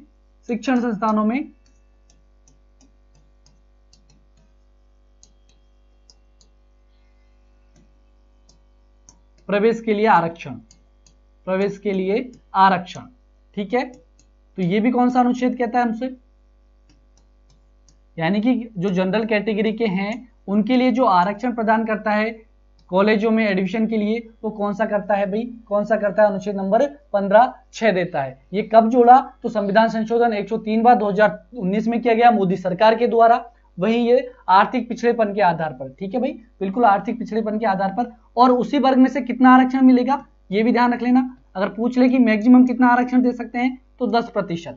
कितना दे सकते हैं? 10%, ठीक है। तो अभी हम केवल और केवल किसकी बात कर रहे हैं? सरकारी की बात नहीं कर रहे, सरकारी जो नौकरियां उनकी बात नहीं कर रहे, अभी केवल और केवल हम बात कर रहे हैं शिक्षण संस्थानों में प्रवेश की, ठीक है। तो आपको कंफ्यूजन नहीं होना चाहिए, क्योंकि अपन जब अनुच्छेद नंबर 16 पढ़ेंगे तब आपको थोड़ी सी दिक्कत आ सकती है। तो इसलिए मैं बार बार बोल रहा हूं कि अभी आपको शिक्षण संस्थानों के बारे में ही करना है। अनुच्छेद नंबर 15 आता है, तो अनुच्छेद 15 में सिर्फ और सिर्फ आरक्षण की बात की है, तो किसके बारे में? शिक्षण संस्थानों में प्रवेश के बारे में आरक्षण की बात की गई है, ठीक है। ये चीज आपको ध्यान में रखनी है। तो 15 को एक बार वापस रिवाइज करेंगे, 15 में क्या क्या चीजें हमने पढ़ी है, अनुच्छेद नंबर 15 में आपको क्या क्या ध्यान रखना है। अगर आपसे पूछे सामाजिक समानता की, तो सीधा आपको ध्यान में रखना है कौन सा अनुच्छेद? अनुच्छेद नंबर सामाजिक समानता की बात करें तो अनुच्छेद नंबर 15 है। इसके अंदर हमने पहले पार्ट की बात की, तो पहले पार्ट में क्या था भाई कि धर्म, मूल, वंश, जाति, इनके आधार पर क्या नहीं किया जाएगा? भेदभाव नहीं किया जाएगा, ठीक है।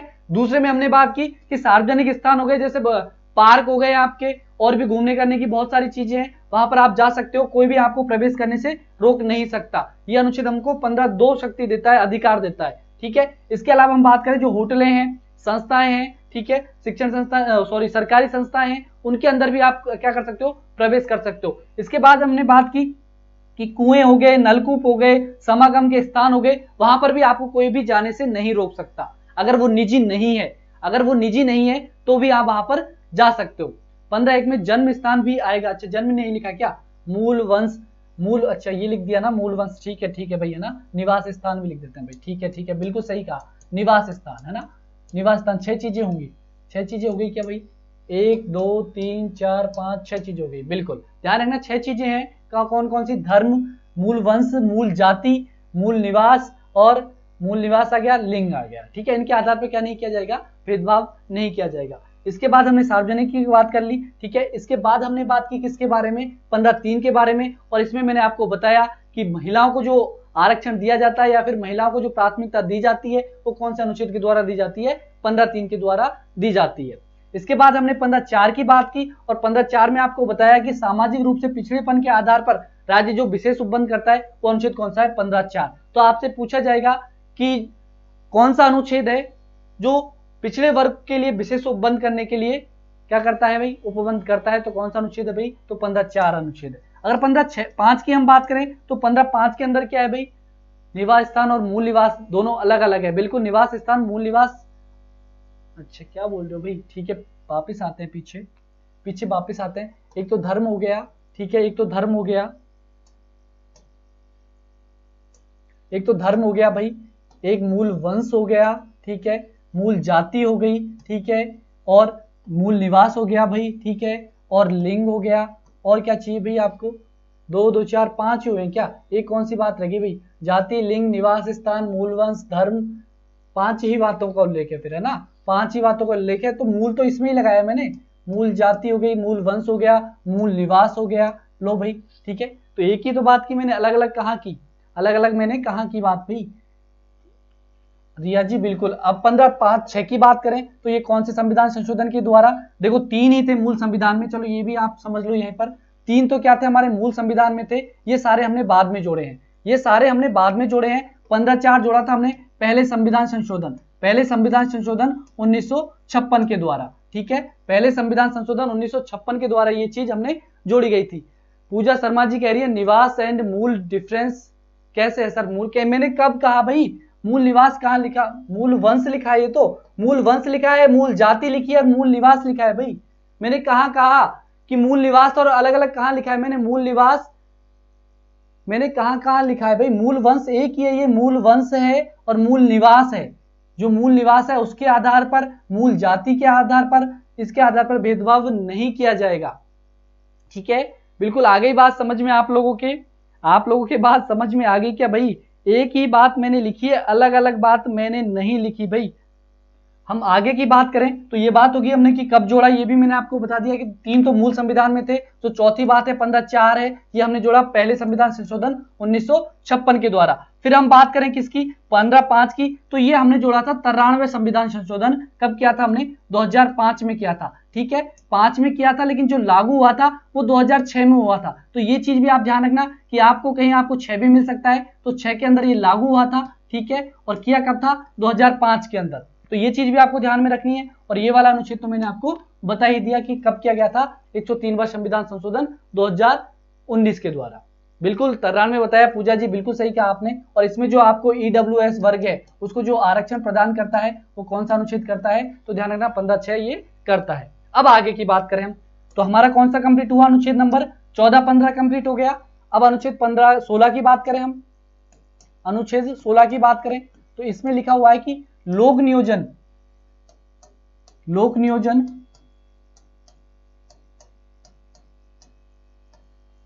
के आधार पर समानता।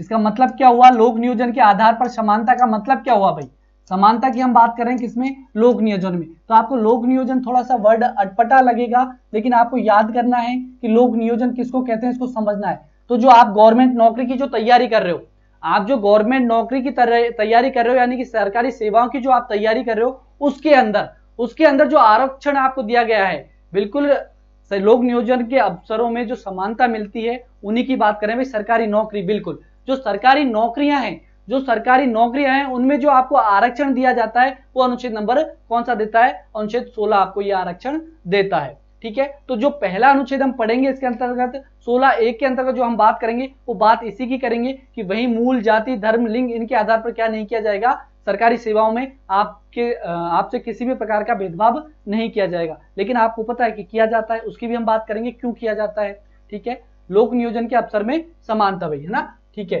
तो 15(1) की हम 16(1) की हम बात करें तो 16(1) में क्या लिखा हुआ है, 16(1) की हम बात करें तो 16(1) के अंदर क्या है भाई, 16(1) के अंदर क्या है, 16(1) के अंदर क्या है, तो ध्यान रखना वही मूल, सॉरी भैया ना, पहले तो इसमें यही लिखो कि आपकी जो सरकारी सेवाओं है उनमें आपको राज्य क्या प्रदान करेगा, समानता प्रदान करेगा, किसी के साथ भी भेदभाव नहीं किया जाएगा। पहला 16(1) में तो यही लिखा हुआ है कि लोक नियोजन के अवसर में, ठीक है, लोक नियोजन के अवसरों में समानता, अवसरों में समानता। ठीक है, ये कौन सा अनुच्छेद कहता है हमसे?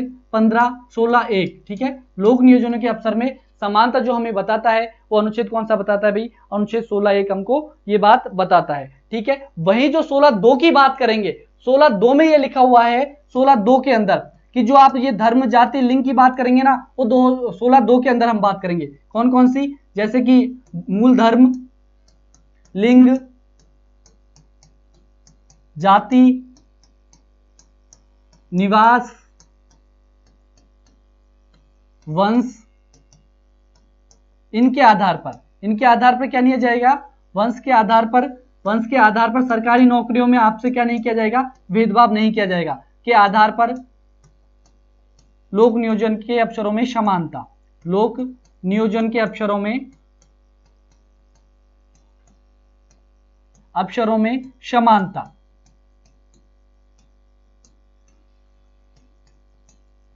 आपको यह ध्यान रखना है कि 16 के अंदर भी कितने पार्ट है भाई? 6 पार्ट है। 6 में अलग अलग बातें लिखी हुई है। 16(1) की बात करेंगे तो ये सिर्फ इतना कहता है कि जो लोक नियोजन के जो अवसर हैं उनमें सभी क्या है? समान है, किसी प्रकार का कोई भेदभाव नहीं किया जाता। लेकिन धर्म, लिंग, जाति, निवास स्थान के आधार पर जो लोक नियोजन में समानता लिखी हुई है वो कहां पर? अनुच्छेद नंबर 16(2) के अंतर्गत ये बातें लिखी हुई है। वंश क्रम भी है, वंश लिख दिया ना भाई? वंश भी लिख दिया भाई, वंश भी लिख दिया है भाई। ठीक है रिया जी, वंश भी मैंने आपके लिए लिख दिया है। ठीक है, आगे की हम बात करें कि 16(3) हमसे क्या कहता है? अनुच्छेद नंबर 2 के दोनों की बात हो गई, 16(1) की बात हो गई, 16(2) की बात हो गई।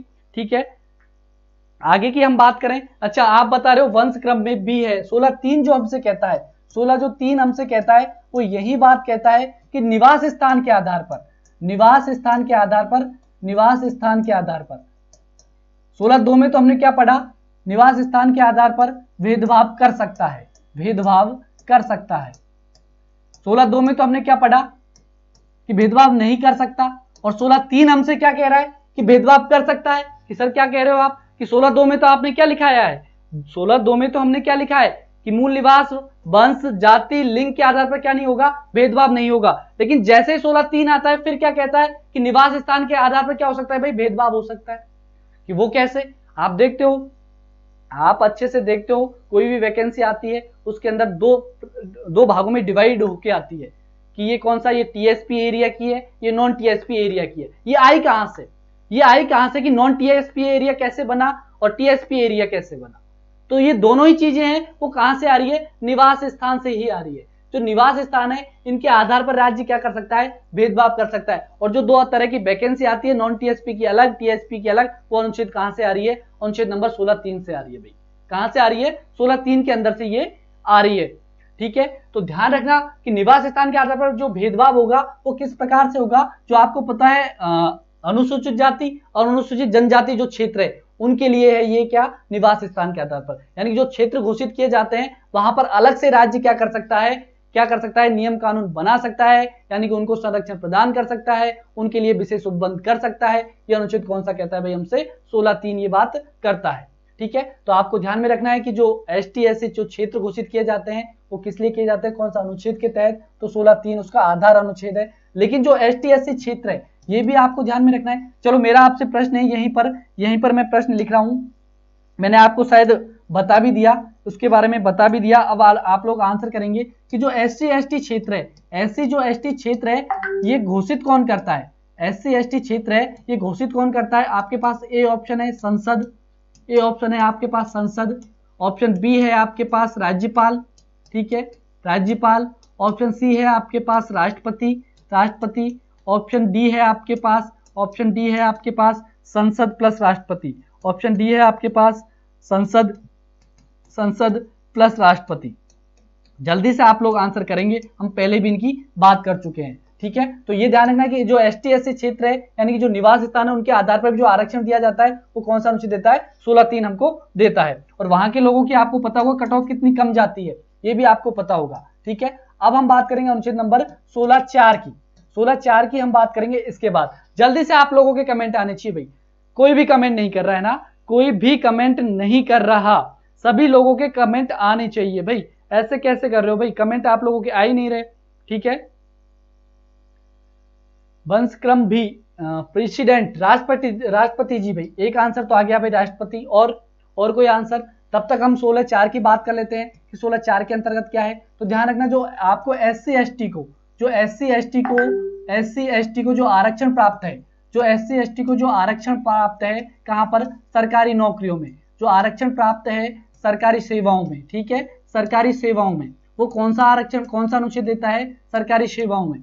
वो कौन सा अनुच्छेद है भाई? तो ध्यान रखना है आपको, कौन सा अनुच्छेद है? अनुच्छेद नंबर 16(4) के द्वारा दिया गया है आपको SC ST वालों को आरक्षण सरकारी सेवाओं के अंदर।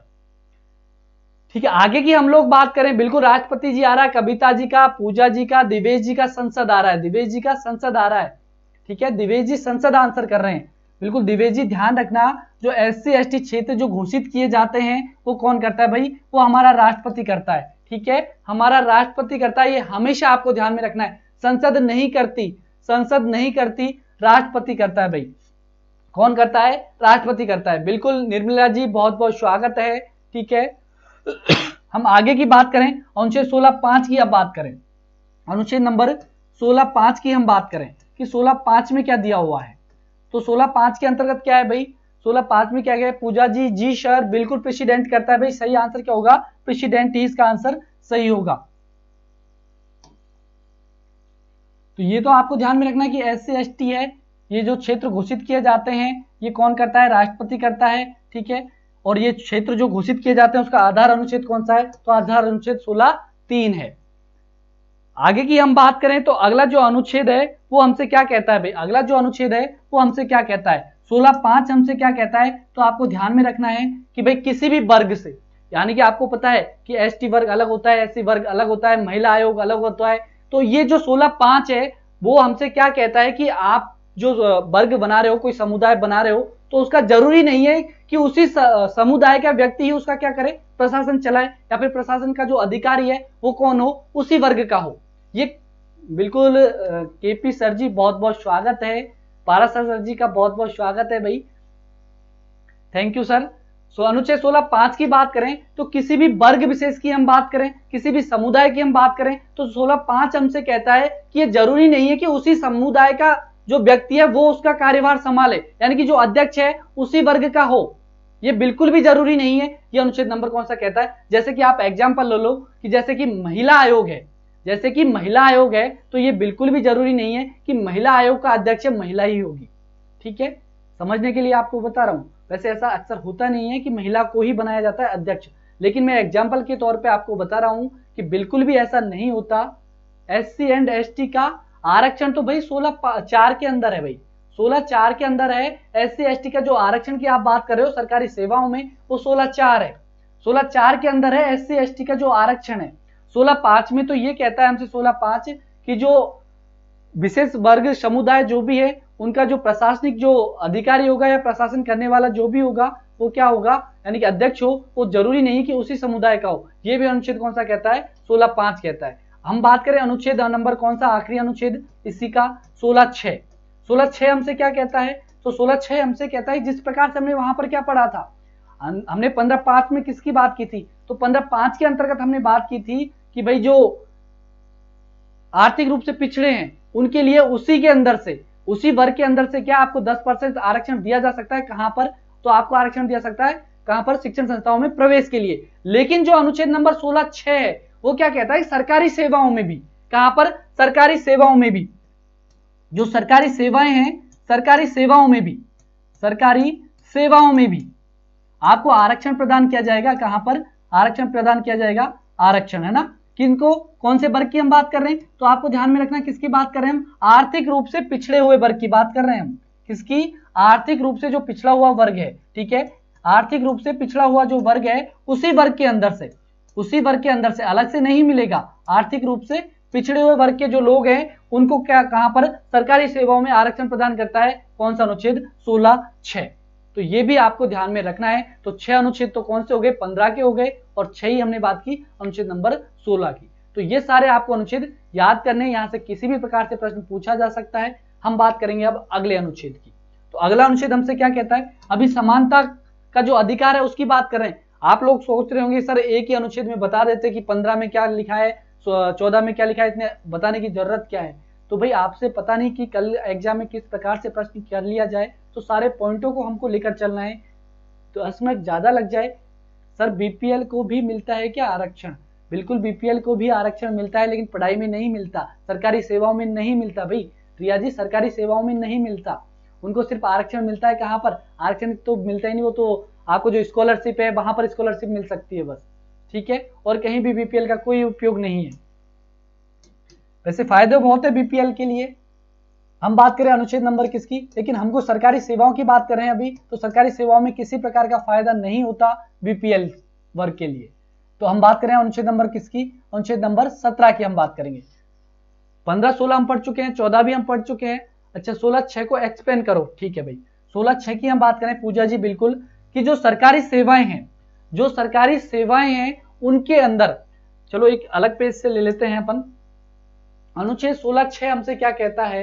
पहली बात तो ये कब जोड़ा गया, तो आपको ध्यान में रखना है 104वां संविधान, सॉरी 103वां संविधान संशोधन है ना, 103वां है, 104 नहीं है, 103वां संविधान संशोधन कब किया गया था? 2019 में मोदी सरकार के द्वारा, ठीक है। और मोदी सरकार ने क्या प्रदान किया भाई, किनको? जो क्या आर्थिक रूप से, कैसे? जो आर्थिक रूप से पिछड़े वर्ग है, आर्थिक रूप से पिछड़े वर्ग के लोगों के लिए, आर्थिक रूप से पिछड़े वर्ग के जो लोग हैं, पिछड़े वर्ग के, ठीक है, आर्थिक आधार पर जो प्रदान करने वाला है वो कौन सा? अनुच्छेद नंबर 6, पिछड़ेपन के आधार पर, आर्थिक रूप से पिछड़ेपन के आधार पर उसी वर्ग में से, यानी कि जो वर्ग है, जिस वर्ग में से हम आरक्षण दे रहे हैं, जैसे कि ईडब्ल्यूएस की बात करते हैं ना, ईडब्ल्यूएस की बात करें तो इसी वर्ग के अंदर से आपको क्या मिलेगा? इसी वर्ग के, यानी कि जैसे 40% आरक्षण मिल रहा है इसको, ईडब्ल्यूएस वालों को कितना है भाई? 40 उनकी कैटेगरी को दिया जाता है, तो उसी वर्ग के अंदर से जो 10% आरक्षण किसके लिए चला जाएगा? वो उस वर्ग के क्या, जो आर्थिक रूप से पिछड़े हुए लोग हैं उनके लिए चला जाएगा।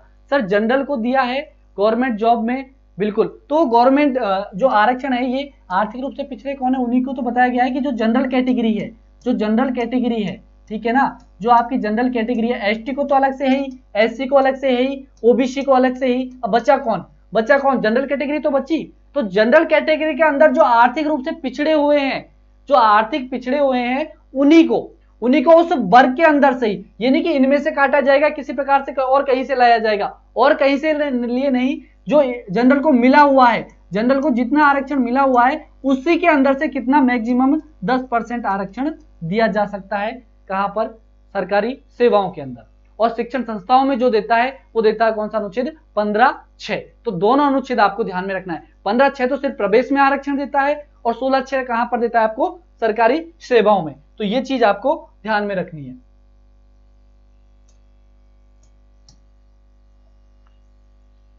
ठीक है, ये बात हो गई सारी।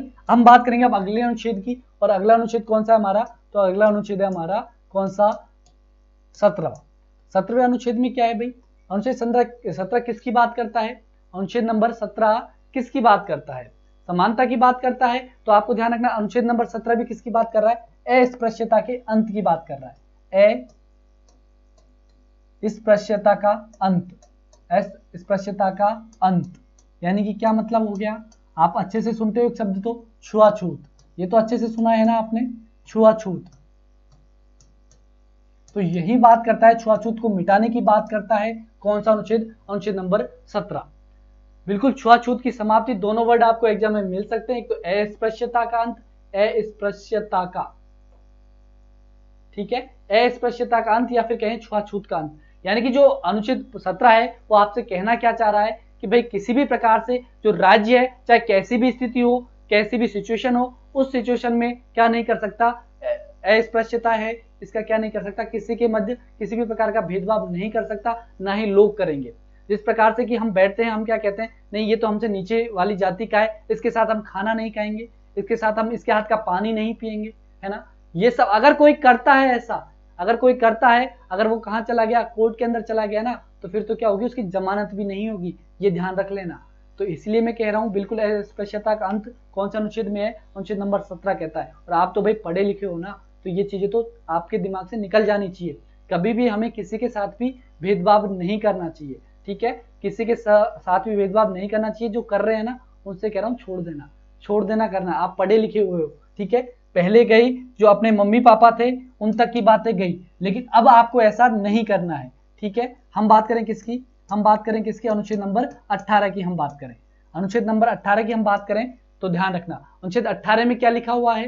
अनुच्छेद 18 क्या कह रहा है, रिया जी कह रही है सर कोई झूठा नाम लगा दे तो छुआछूत के नाम पर। भाई झूठा नाम भी लगा देना, इसी के लिए थोड़े दिन पहले इसी बात पर भी बहुत हंगामा हुआ था, अगर आपने न्यूज देखी हो, झूठा नाम लगा देना तब भी क्या, अगर आप पे दोष सिद्ध हो गया, कोर्ट में मामला गया तो आपके केस चलेगा किसी भी स्थिति में, चाहे झूठा ही नाम लगाया लेकिन कोर्ट उस पर बात करेगा। अगर आपके जांच की जाएगी उसकी, अगर जांच आपको मिलती है, आप सही पाए जाते हो तो ही सजा होगी।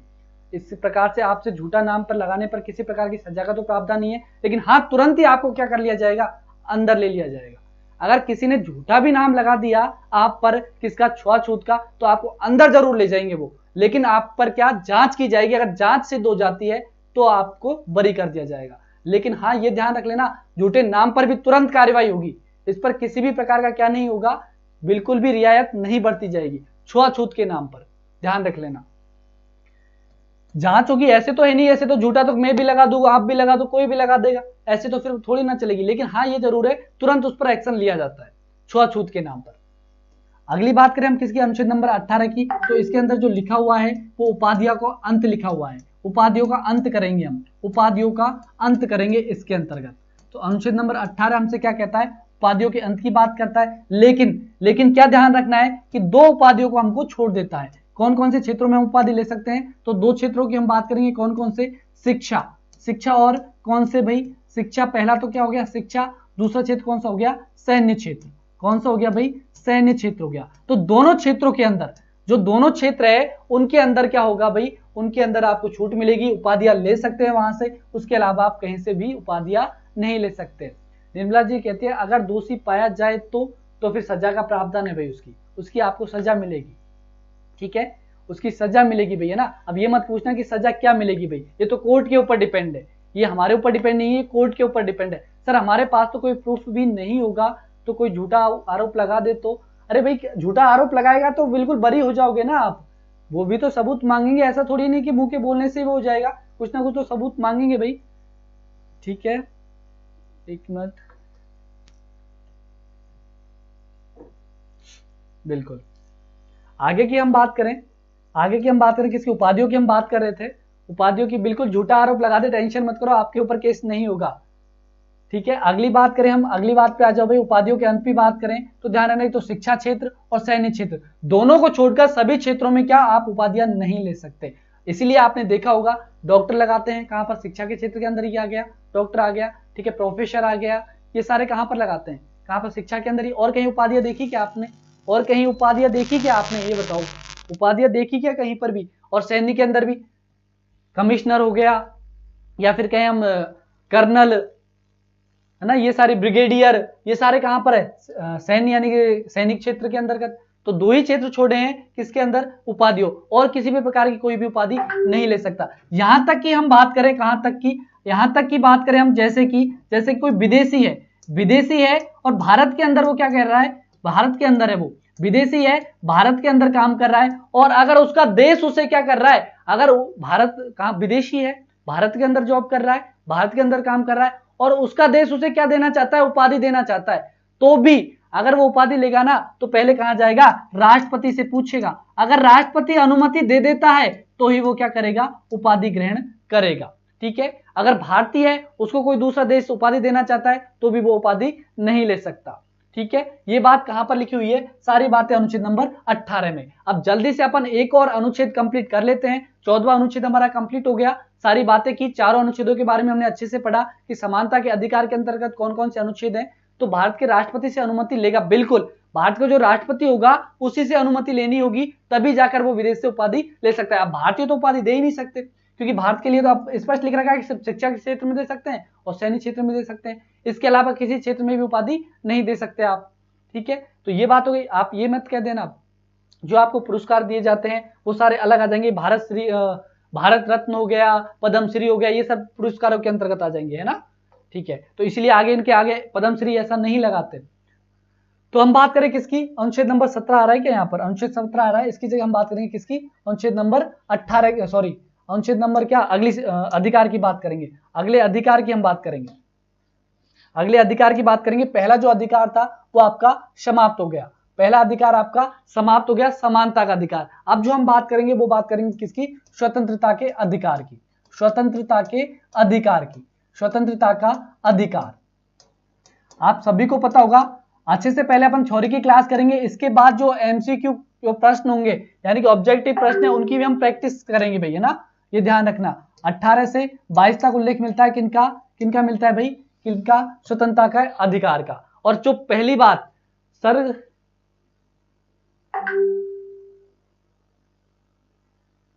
अच्छा कोई अपना नाम ही डॉक्टर, अरे कोई नहीं रखता ऐसे, ऐसे कोई नहीं रखता। अगर आपको अच्छा लग रहा है तो रख लो, नहीं तो नाम है, फिर उपाधि थोड़ी है। उपाधि के लिए आपके पास डिग्री होनी चाहिए, उपाधि ऐसे ही नहीं मानी जाती, आपके पास डिग्री होनी चाहिए, कागज होना चाहिए डिग्री, तब जाके आप लगा सकते हो, तब जाके उपाधि ले सकते हो। ठीक है, अगर ऐसे लगाना है उपाधि तो तभी होगी, ऐसे तो आप अपने नाम के आगे कुछ भी लगा लो, कौन मना कर रहा है आपसे? आपसे मना कौन कर रहा है? कहने वाला कौन आ रहा है? आप अपने नाम के आगे कुछ भी लगा सकते हो, रिया, डॉक्टर रिया लगा सकते हो, इंजीनियर रिया लगा सकते हो, ठीक है, लेकिन हम उपाधियों की बात कर रहे हैं भाई। ठीक है, अनुच्छेद नंबर 19 से 22 तक क्या मिलती है? स्वतंत्रता का अधिकार हमको दिया जाता है। अब आपको पता होगा किसकी बात करेंगे सबसे पहले? अनुच्छेद नंबर किसकी बात करेंगे? सॉरी 18 नहीं भाई 19 है भैया ना, 18 नहीं 19 है, 19 से 22 तक है। ठीक है, कहां से कहां तक है? 19 से 22 तक है। 18 तक की तो बात कर ली ना हमने, 18 तक की तो बात कर ली ना भाई, तो 19 की बात करें हम, अनुच्छेद नंबर 19 की बात करें तो ध्यान रखना, आपको सिर्फ यहां पर यही ध्यान रखनी है कि हमको क्या है, 6 प्रकार की स्वतंत्रता यहां पर प्राप्त है, 6 प्रकार की स्वतंत्रताएं हमको प्राप्त है, 6 प्रकार की स्वतंत्रताएं। कितने प्रकार की है भाई हमारी स्वतंत्रताएं? 6 प्रकार की। 6 के 6 मैं आपको अभी याद करवा दूंगा, अभी इसी वक्त, ठीक है, कभी भूलोगे भी नहीं। 6 प्रकार की जो स्वतंत्रता प्राप्त है हमें, वो कौन सा अनुच्छेद देता है हमको? 19 देता है। अगर आपसे कोई सी भी स्वतंत्रता पूछ ले, अगर आपसे कोई भी स्वतंत्रता पूछ ले कि ये वाली स्वतंत्रता किस अनुच्छेद में है, तो सीधा आपको जाकर करना है क्या? क्या करना है? अनुच्छेद नंबर 19(1). अगर आपको कुछ भी नहीं पता तो भी आपको क्या करना है? 19(1) करना है, आंख बंद करके आपको कर देना है 19(1). सर समाज वाले डिग्री नहीं देखते, मुझे पहले पता होता तो बचपन में ही क्या कर रही थी? पीएम प्रिया रख लेती। बिल्कुल रखना चाहिए था, अब भी रख लो, अब भी रख लो, कोई बात नहीं, अनजान है उनको तो नहीं पता लगेगा ना। जैसे आप नाम लिखकर आते पीएम रिया जयपुर, तो मैं पिया नहीं, मैं आपको क्या बोलता? पीएम रिया चौधरी जयपुर ही बोलता भाई। ठीक है, तो हम आगे की बात करें, हम बात करें अनुच्छेद नंबर 19(1) की हम बात करें। 19 के अंतर्गत क्या है भाई? हमें 6 प्रकार की स्वतंत्रताएं प्राप्त है। ठीक है, कितने प्रकार की? 6 प्रकार की। मूल संविधान की बात करें तो मूल में 7 प्रकार की क्या थी हमको? स्वतंत्रताएं प्राप्त थी। लेकिन जो हमने कौन सी संपत्ति की जो स्वतंत्रता थी, संपत्ति रखने की, उसको हमने हटा दिया भाई। ठीक है, उसको हमने हटा दिया है, इसलिए वर्तमान में बात करें तो कितनी स्वतंत्रताएं प्राप्त है हमको? 6 प्राप्त है। और सारी जो स्वतंत्रता है, 6 स्वतंत्रता, उनका उल्लेख कहां पर मिलता है? तो अनुच्छेद नंबर 19(1) के अंतर्गत मिलता है। ठीक है, आपको याद करवा दूं मैं कि अनुच्छेद 19(1) के भी कौन सा पार्ट? ए के अंदर, ए के अंदर हमको कौन सी स्वतंत्रता प्राप्त है? तो विचार एवं अभिव्यक्ति की। कौन सी भाई? विचार एवं अभिव्यक्ति की। कौन सी स्वतंत्रता प्राप्त है? तो आपको ध्यान में रखना है, विचार एवं अभिव्यक्ति की स्वतंत्रता प्राप्त है। विचार एवं अभिव्यक्ति की हमको क्या है? स्वतंत्रता प्राप्त है, अभिव्यक्ति की। यानी कि आपकी इच्छा के अनुसार क्या कर सकते हो? जैसे कि आप बोल रहे हो ना, अभी विचार रख रहे हो ना, आप विचार रख रहे हो ना, ये कौन सा अनुच्छेद दे रहा है आपको विचार रखने का? नहीं, अभी मैं क्या करता? आप पर केस कर देता, मैं अभी कहां पर ले जाता आपको? कोर्ट में, कि आप मेरे से ऐसी बातें कर रहे हो। लेकिन क्या है आपको? क्या है? विचार रखने की स्वतंत्रता है आपको। क्या है? विचार रखने की स्वतंत्रता है। अपने विचार भाव आप क्या कर सकते हो? रख सकते हो, इसके लिए आपको कोई भी नहीं रोक सकता। ठीक है, बात करें हम किसकी? दूसरी शक्ति की, सॉरी दूसरी जो स्वतंत्रता है उसकी बात करें हम, तो दूसरी स्वतंत्रता की बात करें तो दूसरी क्या है भाई? आप क्या कर सकते हो? आप क्या कर सकते हो भाई? आप क्या कर सकते हो? क्या कि सभा, आप सब जो यहाँ पर लाइव देख रहे हो वो एक जगह बैठकर क्या कर सकते हो? सभा कर सकते हो। इसकी स्वतंत्रता है आपको सभा करने की। लेकिन सभा कैसे करोगे? शांति तरीके से, हल्ला गुल्ला नहीं होना चाहिए, हल्ला गुल्ला नहीं होना चाहिए। बिल्कुल सम्मेलन कर सकते हो, सभा कर सकते हो, ठीक है, तो क्या? शांतिपूर्ण तरीके से। लेकिन क्या करना पड़ेगा आपको? शांतिपूर्ण तरीके से। ये नहीं कि आप लड़ाई स्टार्ट कर दो, ठीक है, शांतिपूर्वक और बिना हथियारों के। कैसे भाई? बिना हथियारों के। यानी कि आप तो लेकर बैठ गए क्या? AK-47 है ना, ऐसा नहीं, बिना हथियारों के। बिना हथियारों के क्या है भाई? आपको क्या है? हथियारों के सभा करने की स्वतंत्रता है भाई। क्या है? सभा करने की क्या है भाई? सभा सम्मेलन करने की क्या है? स्वतंत्रता है। ठीक है, ये बात हो गई कहां पर, अनुच्छेद नंबर कौन सा, अनुच्छेद 1 का, अनुच्छेद 19(1) का भी कौन सा पार्ट, बी पार्ट। हम बात करें सी की, तीसरी स्वतंत्रता कौन सी प्राप्त है हमको, तो आपको पता है हमने सभा कर ली, सभा के बाद हम क्या कर सकते हैं भाई, सभा के बाद क्या कर सकते हैं हम, तो हम क्या कर सकते हैं, संघ बना सकते हैं, संघ या फिर हम कहें संगठन बना सकते हैं, संघ या संगठन की क्या कर सकते हैं, स्थापना कर सकते हैं, संघ या संगठन की क्या कर सकते हैं भाई, स्थापना कर सकते हैं, या फिर कहें हम गठन कर सकते हैं। तो इसको गठन लिखें तो ज्यादा अच्छा रहेगा, ठीक है। हम क्या कर सकते हैं, संघ या संगठन का गठन कर सकते हैं, या फिर हम स्थापना कर सकते हैं। ये कौन सा अनुच्छेद देता है हमको, अनुच्छेद नंबर कौन सा, 19(1) का कौन सा पार्ट, तीसरा पार्ट, ठीक है। चौथे की बात करें हम, ठीक है, तो हम क्या कर सकते हैं, क्या कर सकते हैं चौथे के अंदर, तो हम क्या कर सकते हैं, कहीं पर भी देश के अंदर कहीं पर भी क्या कर सकते हैं, घूम सकते हैं, देश के अंदर कहीं पर भी भ्रमण कर सकते हैं, क्या कर सकते हैं, भ्रमण कर सकते हैं। तो भ्रमण करने की स्वतंत्रता कौन से अनुच्छेद में, कौन से में, डी में, ठीक है। अनुच्छेद हम बात करें कौन सी की, ई की बात करें तो ई में क्या है भाई, ई के अंदर क्या है, भ्रमण कर लिया आपने, तो भ्रमण करने के बाद क्या करोगे आप, क्या करोगे, कहीं पर भी देश में, कहीं पर भी देश के अंदर, कहीं पर भी देश के अंदर कहीं पर भी क्या कर सकते हो आप, निवास कर सकते हो, देश के अंदर कहीं पर भी क्या कर सकते हो, निवास कर सकते हो, ठीक है। इसके बाद हम बात करें किसकी, ई के बाद क्या आता है, एफ आता है, लेकिन ध्यान रखना इसको क्या कर दिया हमने, इसमें क्या था पहले, इसमें क्या था भाई, संपत्ति की स्वतंत्रता थी, संपत्ति की क्या थी भाई, संपत्ति रखने की क्या थी आपको, स्वतंत्रता थी। अब आपको याद करवाऊंगा पूरी की पूरी, अभी किस प्रकार से क्रम वाइज याद रहेगी कि कौन से में कौन सी स्वतंत्रता आपको मिली हुई है, ठीक है। एफ की बात कर ली, ई में क्या है भाई, ई के अंदर क्या है, ई के अंदर क्या है, ई तो हो गई, एफ हो गया, जी बचा ना, जी बचा ना, 4 5 छठी लास्ट बची, तो लास्ट में क्या है भाई, क्या कहे भाई, आपको जीविका चलाने के लिए, जीविका चलाने के लिए, जीविका चलाने के लिए क्या है भाई, आपको व्यवसाय करने की क्या है, स्वतंत्रता है, जीविका चलाने के लिए स्वतंत्रता है भाई, ठीक है, बिल्कुल बिल्कुल बिल्कुल स्वतंत्रता है, ठीक है। तो 6 स्वतंत्रता हो गई आपकी, 6 के 6 स्वतंत्रता। अब इसको याद अपन कल की क्लास में करेंगे, क्योंकि क्या हो गया, समय हो गया भाई। कल आपको 6 के 6 जो स्वतंत्रता है क्रम वाइज, जो कभी आप भूलोगे नहीं, आप कभी भूलोगे नहीं कि पहली हमको कौन सी स्वतंत्रता है, बिल्कुल स्थायी निवास की, आपको कहीं भी आप क्या कर सकते हो, निवास कर सकते हो भाई, ठीक है। तो आपको कैसे याद करनी है, मैं 2 मिनट में बोल देता हूं आपको कि क्या, जैसे कि आप पहले तो क्या करोगे, बोल सकते हो, बोलोगे तो किसके सामने बोलोगे, मेरे सामने बोलोगे, क्या कोई ना कोई बैठा होगा, सबके सामने बोलोगे ना, तो दूसरे में क्या आ जाएगा, सभा, यानी सभा बैठी होगी उनके सामने ही बोलोगे ना, तो सभा दूसरे में, ठीक है। तीसरी स्वतंत्रता कौन सी, अरे सभा करोगे तो किसके लिए करोगे, कि हमारा क्या बने, एक संघ बने, इसीलिए तो करोगे ना, तो तीसरे में क्या आ गया, संघ आ गया, संघ बन गया तो उसका अपन प्रचार प्रसार करने चलेंगे कि नहीं चलेंगे, तो चलेंगे ना गोवा, चलेंगे ना गोवा सभी। तो कौन सा अनुच्छेद, अनुच्छेद नंबर 19(1) का चौथा पार्ट, यानी क्या करना है आपको, घूमना है, ठीक है। घूम लिया आप, घूमने के बाद क्या करोगे, रिलैक्स लोगे ना, तो रिलैक्स का मतलब क्या करोगे, आप कहीं पर भी निवास कर सकते हो, ठीक है। कौन सी आ गई, 5वीं स्वतंत्रता, ठीक है, 5वीं आगे लास्ट बची भाई, निवास कर लिया, रह लिया, रिलैक्स कर लिया, अब क्या करो, आप काम धंधे कर लो, आपको काम करना है आगे जाके, ठीक है। तो आप क्या करोगे, जीविका चलाने के लिए व्यवसाय करने की स्वतंत्रता, ठीक है। और अपन कल की में बात करेंगे, अभी यहीं तक, इसी क्लास को यहीं पर विराम देते हैं, नेक्स्ट क्लास में फिर आपसे मिलेंगे। सर आज हमारे चूरमा बना रहे हैं, आ जाओ खाने पर, चलो कोई ना, आप ऑनलाइन कर देना, ऑनलाइन क्लास ले रहे हो तो ऑनलाइन कर देना, हम खा लेंगे भाई, ठीक है। बिल्कुल मिलते हैं नेक्स्ट क्लास में, तब तक के लिए जय हिंद, जय भारत।